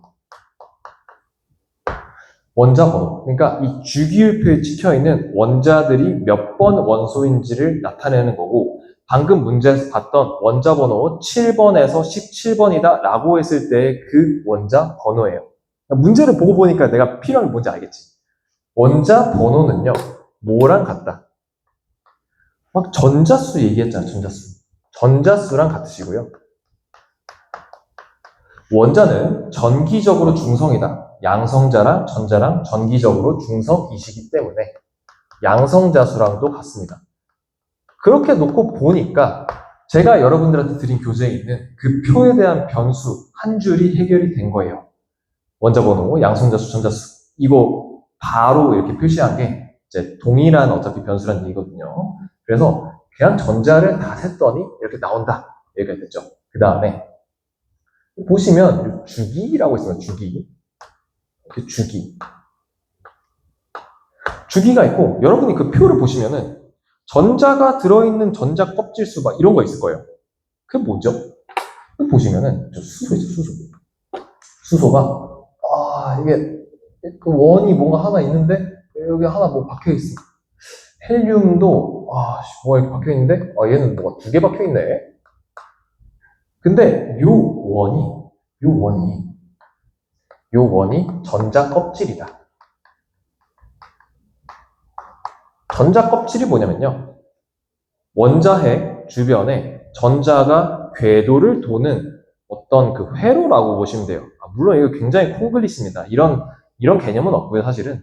여러분들 고등학교 1학년 이제 개념을 하시기 때문에 그냥 나오는 개념인데, 하여간 요 궤도, 전자가 들어있는 궤도가 전자 껍질이라고 생각하시면 되고, 1주기면 전자 껍질이 하나입니다. 2주기면 전자가 들어있는 전자 껍질이 2개입니다. 따라서 주기랑 전자 껍질은 이제 주기, 전자 껍질 수, 이거는 같다라고 보시는 게 그 표에 있는 이 바로 된 그거예요. 그리고 또 재밌는 게 수소, 헬륨까지 했죠. 그럼 첫 번째 전자 껍질에 들어가는 가장 최대값, 전자수 최대값은 몇이죠? 2죠. 2인데 쭉 보셔서 내용 보시면요. 우선 이 첫 번째 전자 껍질, 요거 이렇게 들어있어. 그러면 첫 번째 전자 껍질에 2개가 들어있고요. 그 다음에 이 바깥쪽 이렇게 해서 좀 세봤어. 세봤더니 몇 개예요? 8개라네요, 8개. 2 더하기 8에서 10 나온 거구나. 그 다음에 왼쪽으로 한번 가보겠습니다. 플로리는 두 번째 전자 껍질에서 뭐가 하나 빠졌네, 전자가. 그러니까 하나씩 빼는 거지. 두 번째 전자껍질에서 하나씩 빼. 8, 7, 6, 5, 4, 3. 아, 마지막에 리튬일 때는 두 번째 전자껍질에, 아, 그래서 하나만 있는 거구나. 아, 이게 전자가 채워지는 게 안쪽 전자껍질부터 채운다. 첫 번째를 다 채우면 두 개이기 때문에 그 다음에 채우는 건 하나를 이제 전자껍질 더 그려서 하나씩 채우니까 3부터 10까지 된다. 동일한 논리로 얘가 18번 같은 경우에 안쪽 2, 두 번째 8, 세 번째도 8입니다.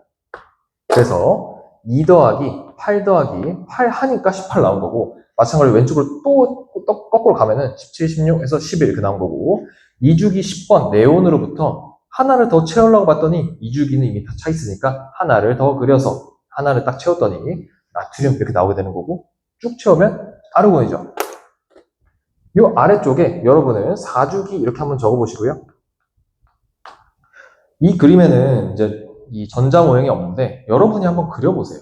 지금 3개 이렇게 그리고 마지막 네 번째 전자 껍질 그려본 다음에 칼륨은 뭐 이런 식으로 표기해도 되지 않을까? 자, 이런 식으로 해서 여기가 뭐 이런 식으로 있는 거죠. 됐죠? 이게 뭐다? 칼륨이다. 그 다음에 이 마그네슘, 얘는 이렇게 아르곤 쓴 다음에 아이고 공간 좁아라. 자, 이런 식으로 하시고, 자, 2개 이렇게 있으니까 이게 뭐다? 칼슘이다. 그래서 19, 20번이다. 자, 이런 식으로 하시면 되겠죠. 중요한 건요, 일단 주기랑 전자껍질 같음으로 쭉 뭔가 이 전자껍질에 들어있는 최대 전자수 논리를 좀 봤고요. 주기에 대해서는 이 정도 아시면 충분하고요. 이제 족으로 가보는데, 족. 보시면 1족, 아, 그래, 2족, 그럼 3족. 이게 아니네. 13, 선생님, 이거 오타가 아니라 2족 다음에, 13족이 나와. 왜 이랬어요, 선생님? 4, 그래, 15. 그러면 1족, 2족이 오타인가? 그러니까 그게 아니라, 이렇게 왔어요. 선생님, 3족에서 12족 어디 갔어요? 라고 물으시면은 너무너무 다행인 게 여러분이 배우시는 고등학교 과정에서는 원자번호 칼슘 20번까지만 나오시기 때문에 요 3족에서 12족에 해당하는 원소는 21번부터 나와요. 그러니까 알 필요가 없다라는 것이고, 근데 선생님 5개 T. 2족은 여기 이 가장 바깥에 전자 2개 있고 13족은 여기 3개 있는데 이거는 뭔가요, 선생님? 왜 뭔가 이게 1의 자리 2, 3, 4 왜 같죠? 그러니까 이런 의문이 들 거 아니에요. 그냥 이거 참고로만 들으세요. 나오지도 않습니다. 자, 3에서 12족 21번부터는요 네 번째 전자껍질에 채우는 게 아니라 다시 세 번째 전자껍질에 채웁니다.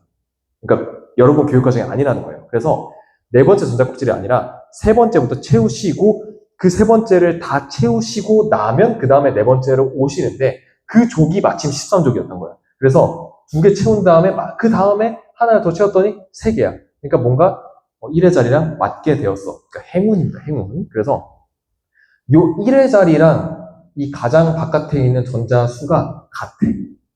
그래서 13, 14, 15 해서 네온 오케이. 8개, 18쪽. 아르곤 오케이. 근데 헬륨은 예외야, 예외. 헬륨은 2개인데 18이야. 이거는 어쩔 수 없어. 이거는 외워야 돼. 어쩔 수 없어요. 그래서 2개 18쪽. 요거 외우시고.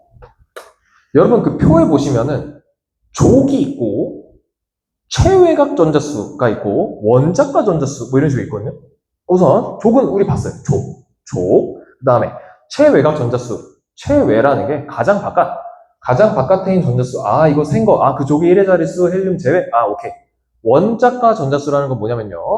반응에 참여하는 최외곽 전자수라고 생각하시면 되는데, 이거 보시면은, 그냥, 이것도 그냥 여담으로 들으세요. 그냥 이해만 하면 돼요. 이 원자들이 반응을 하는 데 있어서, 더 안쪽에 있는 전자 껍질에 있는 전자가 반응하지 않아요. 가장 바깥에 있는 애들부터 뭔가 부딪힐 거 아니야. 그러니까 가장 바깥에 있는 애들이 반응에 참여하세요. 그 반응에 참여하는 전자 수가 원자가 전자 수니까 표를 좀 보시다 보면은 최외곽 전자 수랑 같네 하시다가 이거 18조. 얘는 왜 0이세요? 원자가 전자 수. 왜 0이세요? 라고 보시면 18쪽은요. 안정하시거든요. 얘는 18쪽 원소는 지가 반응을 안 해도 그냥 계속 혼자 있을 수 있어. 그래서 반응을 하는 전자가 없죠. 없으니까 원자과 전자수 0이라고 표시되는 겁니다. 네, 여기까지 하시면 주기율표 사실 진짜 다 본 거예요. 그러니까 여러분이 개념서를 막 보면서 주기율표, 뭐 수혜립의 분탄질산 푸는 이거 하는 게 아니라 문제를 통해서 뭐가 필요한지를 다 아셨기 때문에 그 다음에 개념을 딱 보실 때, 그냥 이런 거였군. 이렇게 아시게 되는 거죠. 인정하시죠? 그죠? 근데 그 표 마지막에 보시면은 두 번째 전자 껍질에 들어있는 전자수, 세 번째 전자 껍질에 들어있는 전자수, 막 이런 게 있어. 왜 이런 걸 하는 거야? 그러니까 개념이 아니라, 선생님, 왜 이런 짓을 하는 거예요? 이런 건 수능이 아니야. 막 이런 식으로 이제 얘기하실 분들이 있는데, 사실 되게 재밌는 게, 어떻게든 꼴려면 꼴 수 있거든요? 다시 이제 전자체육에 들어와서, 수소, 헬륨, 두 개 채웠죠, 두 개. 그 다음에 이주기. 이게 채웠어. 채웠더니, 네온에서 8개인 거예요, 8개. 나트륨 보시면은, 세 번째 전자 껍질을 채우잖아. 그러면, 두 번째 전자 껍질에 들어있는 전자수는 얼마죠? 8입니다. 마그네슘은요, 8입니다. 8입니다. 8입니다. 8, 8, 8, 8, 8, 8, 8, 8, 8. 다음에 너도 8, 너도 8. 그러니까 무슨 의미가 있냐고요? 의미가 큽니다.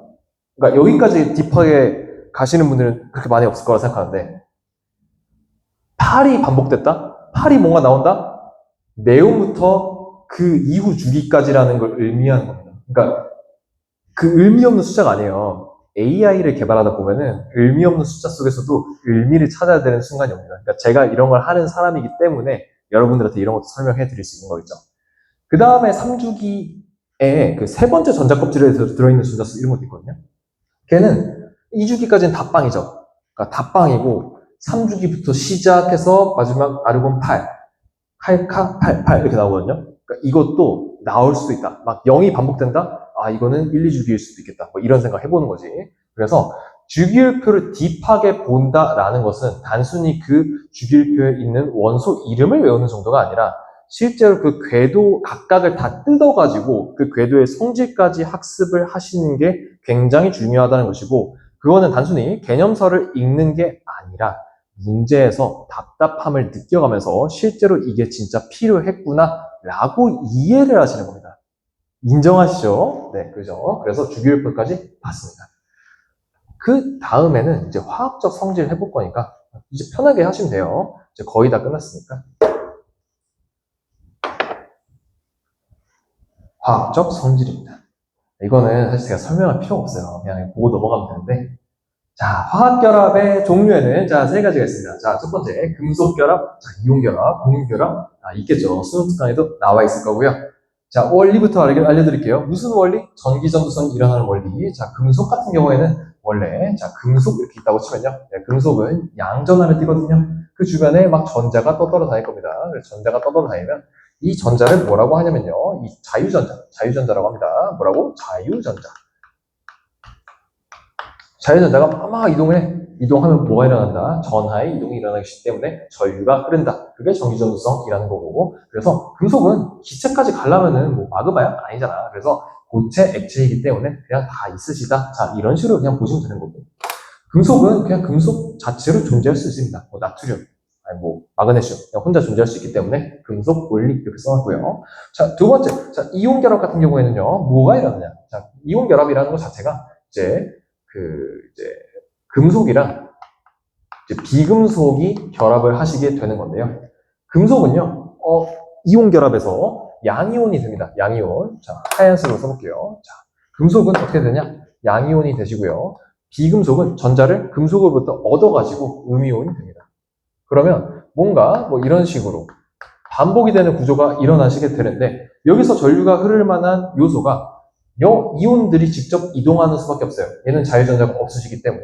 그래서 고체 상태에서는요, 얘가 워낙 단단하게 묶여있기 때문에 이온이 이동할 수가 없어서 전류가 안 흐르는데 액체나 수용액 상태에서는 이 이온들이 다 풀어져요. 풀어지면 뭐가 일어난다? 전하의 이동이 일어나시기 때문에 전류가 흐른다. 이런 식으로 넘어가시면 되는 거고. 자, 공유결합 같은 경우에는요, 좀 세모 이런 식으로 보시면 되는 게 그냥 공유결합 자체는 분자 같은 거 안 흘러요. 그냥 원래 안 흐르는데 오로지 요 수용액 상태에서 예를 들어서 HCl 같은 거 물에 녹으면요 이온화 됩니다. 이온화 된다는 거는 결국 이온 결합과 동일한 원리로 이온이 이동할 수 있기 때문에 전류가 흐른다? 언제? 수용액 상태에서는 흐른다. 그리고 이 고체 상태에서도 일부 흐를 수 있는데 여러분 교육과정은 아닙니다. 예를 들어서 흑연? 이런 거 있어요. 탄소, 흑연 이런 거 있는데 이런 거 여러분이 배우는 건 아니기 때문에 그냥 이런 게 있구나 하고 넘어가시면 됩니다. 그래서 전기전도성은 이 정도로 그냥 하셔도 될 것 같고요.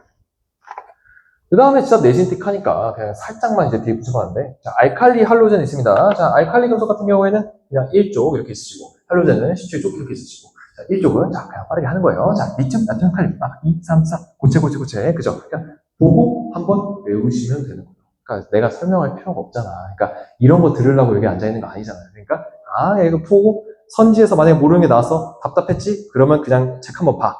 보고 외웠다. 끝! 이런 식으로 하는 거예요. 의대 여러분이 이런 식으로 해서 의대에 들어가시더라도 이런 식으로 공부하시는 거예요. 요즘에 다들 이렇게 공부합니다. 자, 할로젠 같은 경우에는 얘는 이제 원소가 아니라 원소. 본인하고 결합을 해서 두 개가 된 친구들이 있습니다. 플루오린, 염소, 브로민, 아이오딘 이렇게 있으시고요. 상태가 좀 다른데, 그러니까 상온에서 상태가 좀 다른데, 혹시 모르니까 한 번만 봐줍시다. 자, 플루오닌이나 염소는 기체로 있으시고요.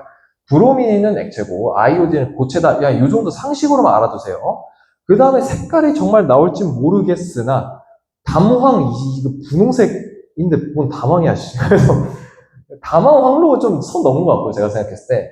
이 정도는 아시면 될 것 같아요. 젓갈 보라 정도는, 이거는 아셔도 오케이인 것 같아요. 그러니까, 이 정도는 외울만 하다. 왜냐면 좀 옛날에 나온 적이 있거든, 화학에서. 그래서 이 정도 외우면 되지 않을까. 이걸로 내는 건 내신이지. 근데 우리는 굉장히 스마트하게 최대 최소 논리 같은 것도 쓰면서 수능 문제를 대비하고 있으시기 때문에 그냥 보시고 넘어가면 됩니다. 자, 이제 우리 시간이 한 30분 정도 지금 남았어요. 그래서 문제풀이인데, 우리 개념 이해 이렇게 쓱 했고, 여러분 지금 옆에 컨닝 페이퍼도 있죠? 그 주기율 변수표 있잖아. 슬슬 봐가면서 문제 딱 푸시면 돼. 그러고 오늘 딱 끝내면은 기분 굉장히 좋을 거야. 과제장 받았는데, 다 풀려. 그러니까 어려운 문제인데 다 풀려. 이러면 기분 좋잖아. 기분 좋고, 여러분 이거 수능보다 지금 어려운 거 사실 하고 있는 거거든, 지금. 수능 문제보다 지금 어려운 건데, 여러분 잘 풀어. 그러니까 된 거예요. 됐죠? 자, 이런 식으로 강의를 한다는 거. 혼자 자화자찬하면 안 되는데. 자, 문제풀이 넘어가고 있습니다. 자, 첫 번째는 방금 아까 전에 설명했던 거. 그냥 한 번 더 실어봤어요. 왜? 기억니은 이거 풀어야 되거든요, 우리. 그래서 위에 푼 거는 그냥 답만 적고 진행하도록 할게요. X가 이제 황이었고요. 얘가 알루미늄, 나트륨이라는 것까지 보시고요. 최대 최소도 했고, 역출은 했고 다 했잖아요. 기억 보실게요. 나트륨은요, 전자 두 개를 잃으면 네온의 전자 배치를 갖는다. 자, 이런 선지 나올 수 있거든요. 어떻게 하냐면요. 요 G는요, 원자 번호 11번이에요.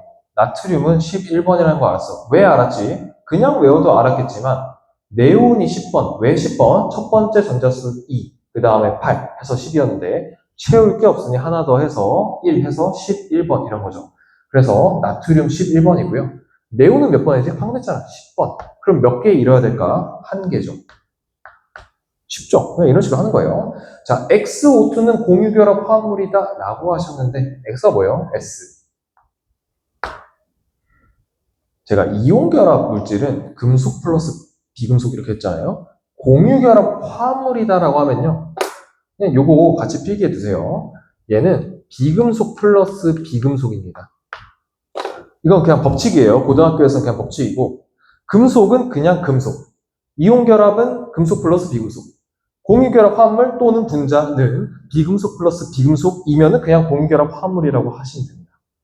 S는요, 비금속이거든요. 책 보면 제가 일부러 설명 안 했어요. 책 보면 그냥 있거든요. 금속, 비금속일 수 있으니까.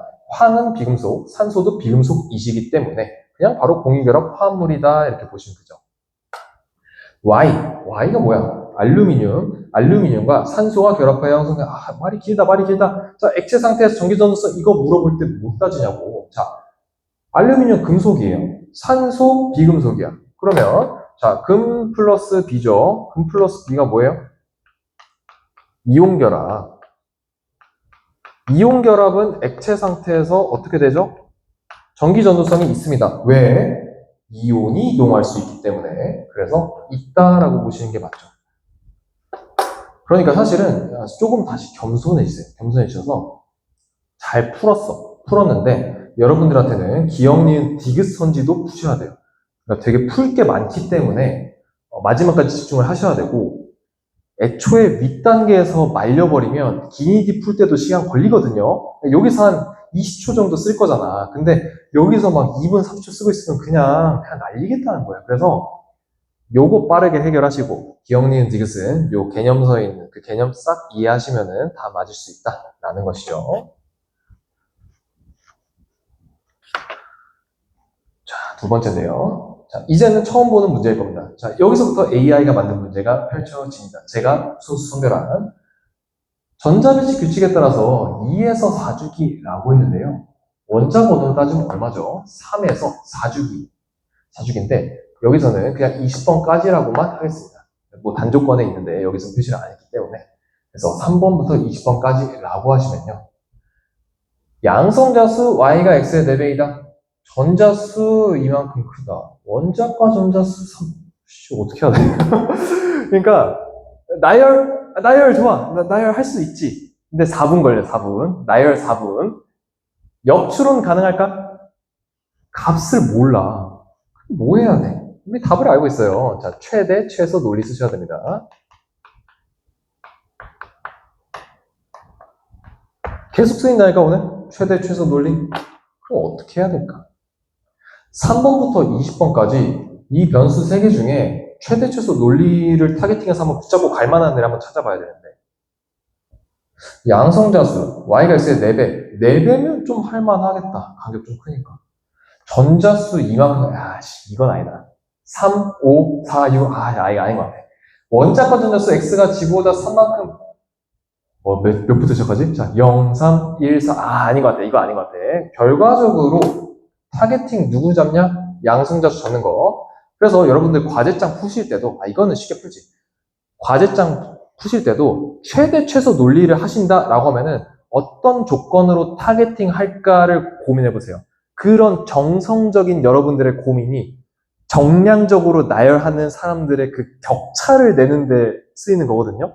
그러니까 네가 머릿속으로 그 열심히 고민한 그게 결실을 맺는다고. 그러니까 막연히 막 피지컬로 나열하지 말고 이게 뭔지 한번 뭐가 더 나은지 한번 생각을 해보시라.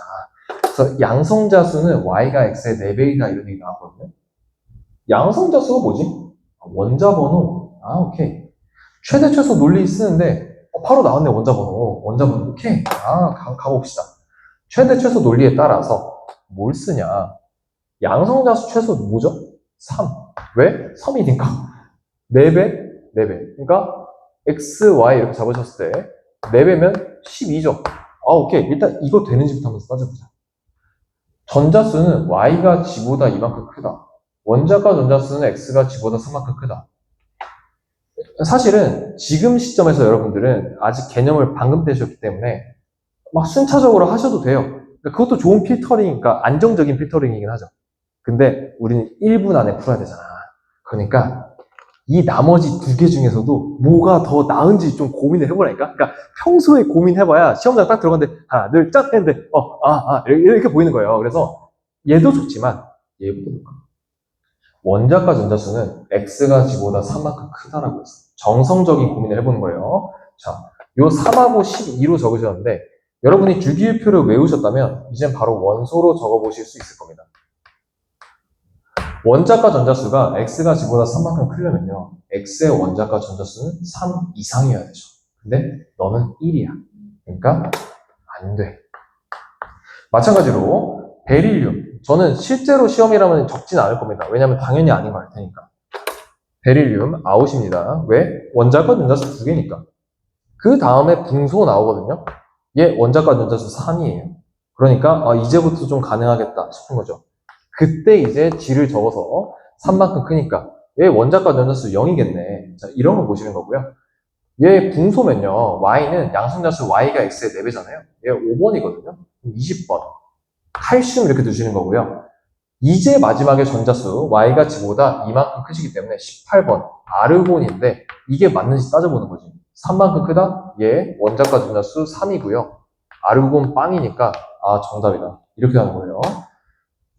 그러면 얘는 뭐 답이래. 그 다음에 분소 다음에 탄소 가시려고 했는데 얘가 원자 번호가 6번이거든요. 6 곱하기 4에는 24 넘어가 버렸어. 그래서 아웃이다. 최대 최소 논리에 있어서 가로 막혔죠. 괜찮지 않나요, 이거? 괜찮죠? 그래서 여러분이 문제를 이거 따짐에 있어서 순서대로 보는 거 굉장히 안정적이고 좋은데 더 잘하려면 뭐가 더 우선인지 정성적으로 파악하는 좀 그런 훈련 하시길 바래요. AI가 만든 문제도 괜찮은데 괜찮다고 생각하거든요. 여러분들도 괜찮다고 아마 생각하실 것 같은데. 자, 기억 X는 2족 원소이다. 13족입니다. 자, 나오시고요. Y가 전자 두 개를 잃으면 G의 전자 배치를 갖는다 이렇게 얘기했거든요. Y, 칼슘, 전자 두 개를 잃으면 G의 원자, 그쵸? 맞는데 사실 이거는 안 풀어도 되는 게 여기 위에 있어요 사실. 왜? 전자수는 Y가 G보다 이만큼 크다라는 게 전자 두 개를 잃으면 G의 전자 배치를 갖는다. 똑같은 말이거든요. 이것도 일부러 이렇게 실었는데 이 뭔가 전자수라는 그냥 미지근한 어떤 단편적인 정보도 중요한데 여러분이 어떤 정성적으로 계속 이해를 하려고 노력하시면 여기서 몇 개 한번 빼볼까? 여기 더 추가해볼까? 그럼 전자 껍질이 바뀌었네? 막 이런 고민을 해보시면 이 니은이 똑같은 말을 하고 있다고 이해를 하실 수가 있다고. 과제장 풀실 때 좀 그렇게 하시길 바라고요. 자, 두 번째 전자 껍질에 들어있는 전자수 B는요. X대치가 3대 8? 3대 8. 그쵸? 분소 3개임을 알 수 있고요. G는요, 3주기잖아. 3주기 뭐라 했어? 계속 8도배라고 했죠. 그러니까 묻지도 따지지 말고 그냥 8입니다. 그래서 3대 8이다가 정답입니다. 이 문제 시사하는 거 좀 깊은데 어떤 조건을 따지는 우선순위 좀 이런 거 좀 이제 좀 느껴지시죠 이제 그죠? 순서대로 보지 말고 좀 생각을 해라. 뭐부터 따질지 필터링을 엄청 효율적으로 하는 걸 좀 훈련을 하시는 거죠.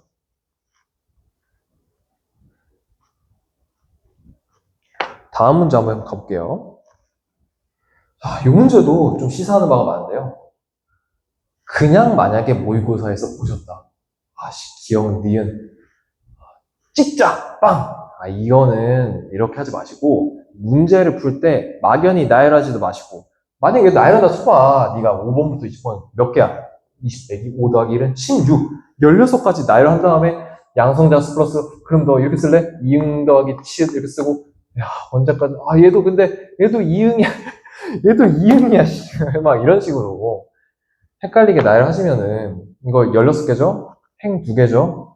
32개 쓰셔야 돼요. 심지어 위에 원소도 쓰셔야 되니까 텍스트를 48개를 쓰셔야 되는데 그냥 생각으로 땅 뚫어내는 사람이랑 나열로 막 하는 사람이랑 이거 그냥 애초에 피지컬적으로 그냥 차이가 나버린다니까? 그러면 안 되시기 때문에 좀 생각을 해가면서 써야 됩니다.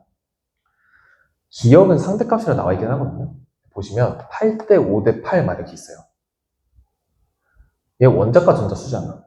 근데 원자과 전자수 8 될 수 있나? 그러니까 여기 8 나왔으니까 그리고 요 개수니까 여기 있는 표는 원래 실제 값으로 따지면 자연수였을 거 아니야. 근데 원자과 전자수가 8이 될 수가 있나? 1, 2, 3, 4. 그거 펴봐. 펴봐서 한번 보면은 최외각 전자수가 8이지 원자과 전자수는 7 다음에 0으로 끊기잖아. 그러니까 이 8이라는 숫자는 원자과 전자에서 나올 수가 없겠죠. 따라서 얘는 원자과 전자수가 안 되기 때문에 양성자수 더하기 최외각 전자수다 이렇게 보시는 거고 밑에가 이제 원자과 전자수겠죠. 저는 시험장에서도 그냥 이응으로 쓰긴 할 겁니다. 내 머리 있으니까. 하여간 원자과 전자수를 봤을 때 이 W랑 G가 5 차이 나네? 뭐 얘로 최대 최소를 갈길까? 뭐 이런 고민도 들겠지만 뭔가 경우가 그렇게 쉽지 않을 것 같아요. 왜? 원자과 전자수는 요 광범위한 분포 안에서 주기가 많기 때문에 막 경우의 수가 증폭을 해요. 그러니까 A-5를 따지기보다는, 그러니까 여기서부터 뭔가 하기보다는 애초에 A랑 A-5 있죠.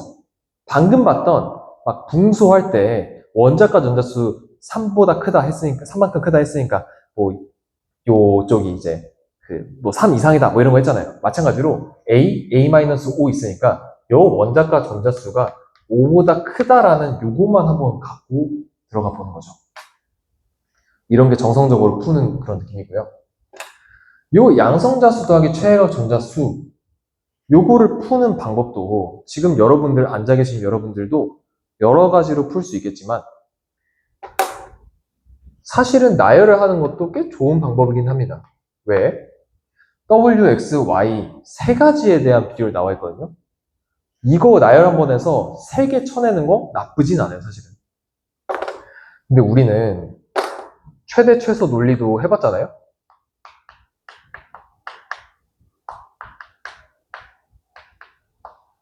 그러니까 조금 더 스마트하게 한번 가보시면요. 한번 이쪽으로 오실까요? 네.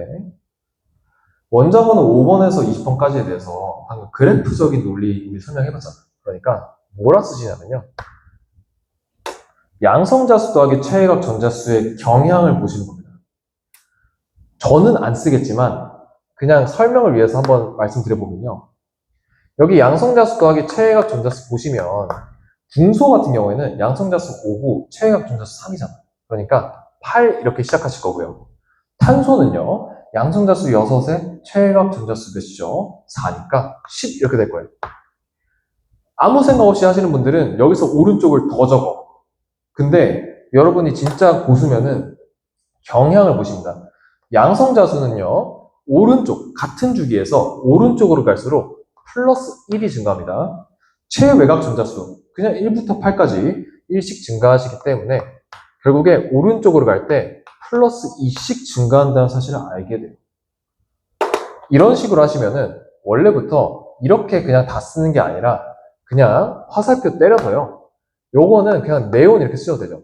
네온 쓰시고 양성자수 요 2 증가하는 걸 몇 번 하면 되는지 따져보시면 얘가 18이 나온다는 걸 아시게 됩니다. 이렇게 쓰고 밑에 주기를 나눠. 나트륨 가시고 얘 양성자수 11, 최애각 전자수 1이죠.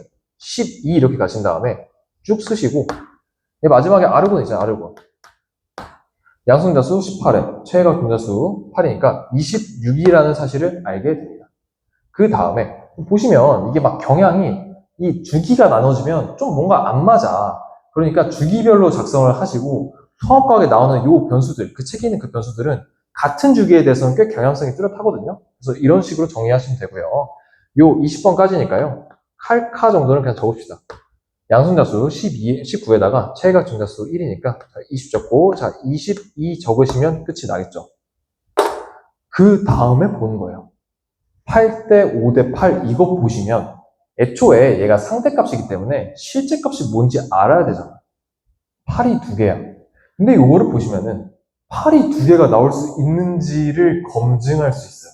그러니까 그래프적인 논리로 8은 한 번밖에 나올 수 없습니다. 왜? 여기 8이 최소예요. 내려갔더니 최소가 12부터 시작해. 20이야. 안 돼. 그러니까 실제 값이 8인 건 안 되는 거죠. 그 다음에 늘려봐요. 8에서 몇 배 해야 돼? 개수니까 얘 홀수잖아, 홀수. 그럼 2배 해야겠지. 16, 10, 16 이렇게 가시는 거죠. 16, 10, 16. 요거 되는지 한번 볼까? 16. 여기 있어. 여기 안에 있고. 16, 오, 오케이, 있어. 10 있어? 10 있어. 여기 있고. 아래는 없네. 오케이. 16, 10, 16은 되는 케이스. 하나만 더 늘려봐. 3배. 24, 15, 24 있는지 한번 볼까? 여기 24 있어. 없어. 여기만 있어. 근데 24, 15, 24면 24 두 번 나와야 돼. 안 되죠. 유일성 따졌을 때 우리 단조 증가하는 그래프적인 논리로 따졌을 때 유일성을 이렇게 검증하는 겁니다. 그래서 결과적으로 24가 안 되셨기 때문에 이제 얘만 보면 되죠. 16, 10, 16밖에 안 되시고 16에 해당하는 플루오린이 있으실 거고요. 두 칸 널뛰기 하셔서 알루미늄 요거 16 있으실 거죠.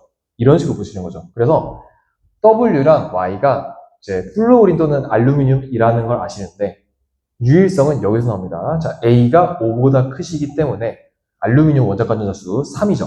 따라서 안 되시고, W가 플루오린이고요. Y가 알루미늄이라는 걸 아시게 되고요. 너는 7이고요. 너는 2예요. 자, 재밌죠? 자, 여기까지 되셨고요. 그 다음에 10인 거 찾으시려고 하는데, 아, 이거밖에 없다. 여기 10 안 나오죠, 이제. 그래서 10 나오셨기 때문에, 이 10에 해당하는 건 탄소다, 라고까지 아셨어요. 마지막에 G를 따져야 되는데, 조건이 하나 더 있습니다. 전자수는 G가 Y보다 크다라고 나오셨기 때문에, 여기 보시면 G가 Y보다 크죠? 알루미늄보다 큰 원자과 전자수가 2인 놈은 칼슘밖에 없죠. 마그네슘 안 되니까. 그래서 칼슘이다. 자, 이런 식으로 가시는 거죠. 이게 단순히 막 나열하고 하면은 막 엄청 써야 돼. 엄청 쓰고 좋아. 근데 4, 5분씩 걸려. 근데 만약에 그냥 범위로 슥슥 쓰고 유일하네. 너 딱딱딱 끝. 이러면은 진짜 1분 안에 끝납니다. 그래서 이런 식으로 한번 푸시도록 해보시고요. 기억니은 디귿 한번 풀어봅시다. G는 칼슘이냐? 맞죠? 자, W와 산소로 이루어진 안정한 화합물. W가 뭐야? 플루오린인데, 분자네, 분자. 비금속 플러스 비금속이니까. 액체 상태에서 전기 전도성이 있냐 하면은 있을 이유가 없다. 선생님, 뭐 HCl 뭐 이런 거는요? 걔는 수용액이잖아. 애초에 분자 액체 전기 전도성 없다. 그죠? 원자 번호 더하기 전자가 들어있는 전자껍질 수, 이거는 그냥 하는 거예요. 그러니까 여러분의 시간을 빼앗기 위한 출제자의 어떤 농락이라고 보시면 되고, Y는 뭐죠? Y는 이제 알루미늄이었고요. X는요, 탄소인데, 자, 원자 번호, 자, 13 더하기 전자껍질 수, 자, 3이니까 16이고요. X, 탄소, 원자 번호 6이죠. 그 다음에 전자껍질 수 하니까 8이시기 때문에 16, 8, 2배, 맞죠? 자, 이런 식으로 하는 좀 호흡이 긴 문제였습니다. 주기율이 막 중킬러라고 하지만 여러분 어렵게 하려면 충분히 어렵게 할 수 있어요. 풀 수는 있겠지만 시험장에서는 못 푼다. 뭔 얘기인지 아시죠? 그래서 최대 최소 논리 이거 진짜 잘 따져 보셔야 되는 거죠.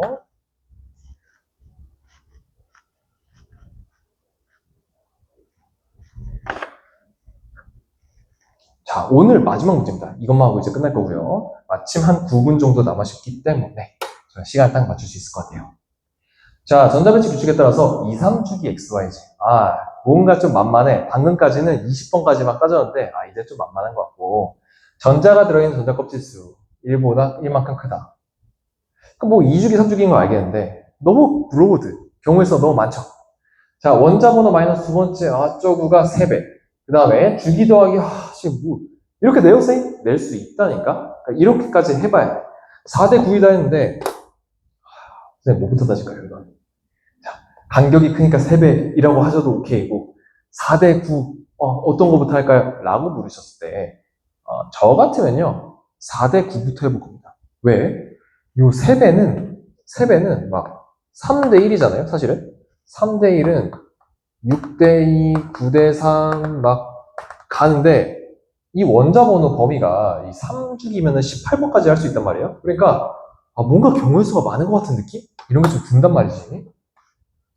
반면에 이 4대 9 같은 경우에는 숫자가 서로 안 나눠져. 그러니까 되게 특수하니까 뭔가 특수한 숫자부터 찾아봐야겠다라는 생각이 좀 들면 너는 고수예요. 그죠? 그래서 보시면 주기 더하기 이 최외각 전자수잖아. 가장 바깥 전자껍질에 들어있는 전자수라는 건 최외각 전자수이기 때문에 이것도 뭐 한다? 이제 말하기도 귀찮다. 자, 최대 최소 논리 써보겠습니다.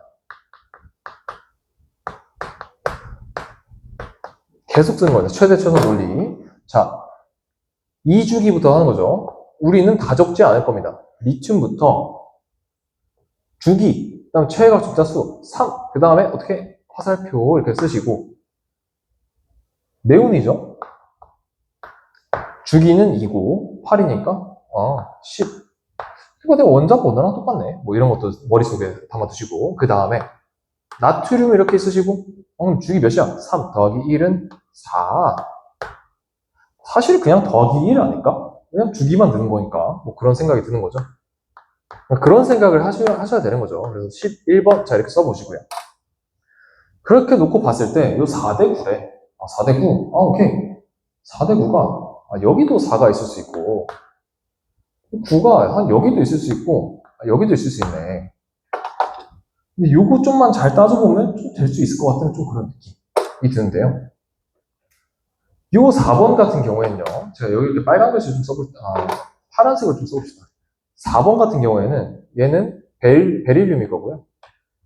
요 9번 같은 경우에는 두 칸 왼쪽이니까 요 황이지, 황. 그죠? 그 다음에 요 9번은 플루오린. 뭐 이런 식으로 한번 써보면 되지 않을까? 그냥 얘 중에서 보는 건데, 얘가 뭔데? X랑 G라고. 근데 이제 넘어가는 거예요. 전자가 들어있는 전자 껍질 수는 Y가 X보다 1만큼 크다라고 했기 때문에 이 값이 얘가 2고 네가 3이잖아. 그러니까 X는 2주기잖아, 2주기. 그러니까 이거 중에 너 베릴륨이구나. 네가 X고요. 9도 봐야 돼, 9. 9도 봐야 되는데 너 S 또는 F야. 이제 그러면 두 번째로 보는 거지. 원자 번호 마이너스 두 번째 전자 껍질에 들어있는 전자 수 이거 보는 건데 이거를 막 하셔도 되는데요. 조금만 더 정성적으로 생각해 볼래? F이자 F. 원자 번호는 뭐 우리 주기율표 제대로 봤으면 첫 번째 전자 껍질, 두 번째 전자 껍질 채워진 거 각각 더한 거잖아. 근데 두 번째 전자 껍질에 들어있는 전자 수라는 건 두 번째 전자 껍질을 다 도려낸 거잖아요. 뭐 입장에서? 플루오린 입장에서. 그러니까 플루오린 입장에서는 요 변수에 대한 값이 그냥 2라는 거예요. 왜? 첫 번째 전자 껍질에 들어있는 전자 수밖에 없으니까. 그 다음에 황 같은 경우에는요. 두 번째 전자 껍질에 들어있는 전자 수 얼마야? 무조건 8이죠. 무조건 8. 그러니까 원자 번호에서 뺐어. 그럼 16 빼기 8이니까 그냥 8. 그러니까 생각을 할 필요가 없이 원래 이러니까 그냥 8이다. 이런 식으로 보시는 거고요. 이렇게 놓고 봤더니 y가 g의 3배래. 2 곱하기 3, 6? 뭐 그럴 수도 있겠다. 8 곱하기 3, 24. 24? 원자 번호 백인데 원자 번호는 18번까지야. 그러니까 24는 될 수가 없다라는 것이고요. 그래서 황이 안 되시기 때문에 이 플루오린이 정답이 되시겠고요. 이게 뭐다? 이게 G다. 라는 거고 Y는 이 원자 번호 빼기 두 번째 전자 껍질수 저게 이제 6이거든요. 6. 뭐 여기다 써볼까? 자, 원자 번호.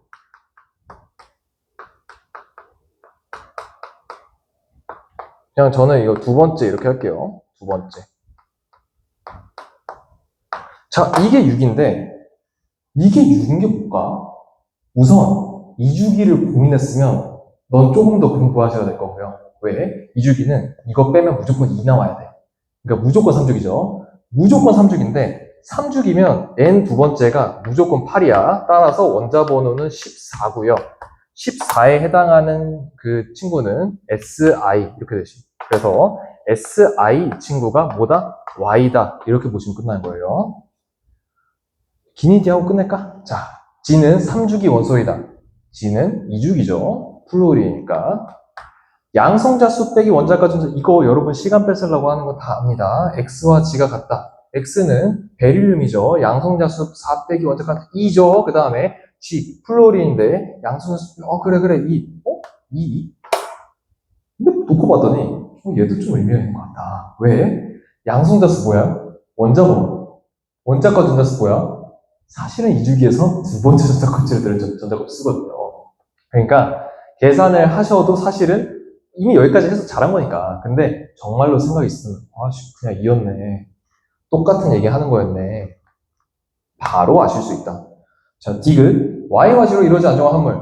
또 전기전도성? 이건 뭐다? 금속이냐, 이온결합이냐, 공결합이냐. 자, YG, SiF니까 Si 비금속, 플루오린 비금속. 이런 뭐다? 공유결합 화합물이죠. 뭐라고? 공유결합 화합물이니까 액체 상태에서 전기전도성이 있냐라고 보시면 어떻게 해요? 있어요? 없죠. 따라서 없다 해서 답, 니은 이런 식으로 끝내면 되겠죠. 처음부터 끝까지 사실 오늘 한 거는 하나예요. 주기율 내용이 아니라 어떤 자료가 있을 때 그거를 굉장히 일정한 단조 증가 함수, 어떤 경향성을 따져서 유일함으로 탕탕탕 쳐내서 피지컬적으로 직접 시험지에 적는 요 노력을 줄이면 시간을 아낄 수 있다. 그리고 비단 주기율뿐만이 아니라 모든 다른 케이스를 풀 때도 좀 생각을 하고 풀어라. 정성적으로 어떻게 되는지. 제가 오늘 서론도 좀 길고 막 이렇게 한 30분 정도 떠들다가 이제 수업을 시작했는데 그래도 얻어가는 건 좀 있지 않니? 그러니까 이번 수업을 듣고 과제장을 딱 풀었을 때 아씨, 어떤 방식으로 좀 풀어봐야겠다. 좀 감이 오잖아요. 그래서 오늘 주기로 이렇게 한번 강의를 해봤고요. 포뮬라, 스테이터스 이렇게 한번 피드백을 해보신 다음에 다음 주에 이제 미니 테스트 통한 어떤 여러분의 그 학습 상태를 한번 점검해 보시길 바랍니다. 자, 감사합니다.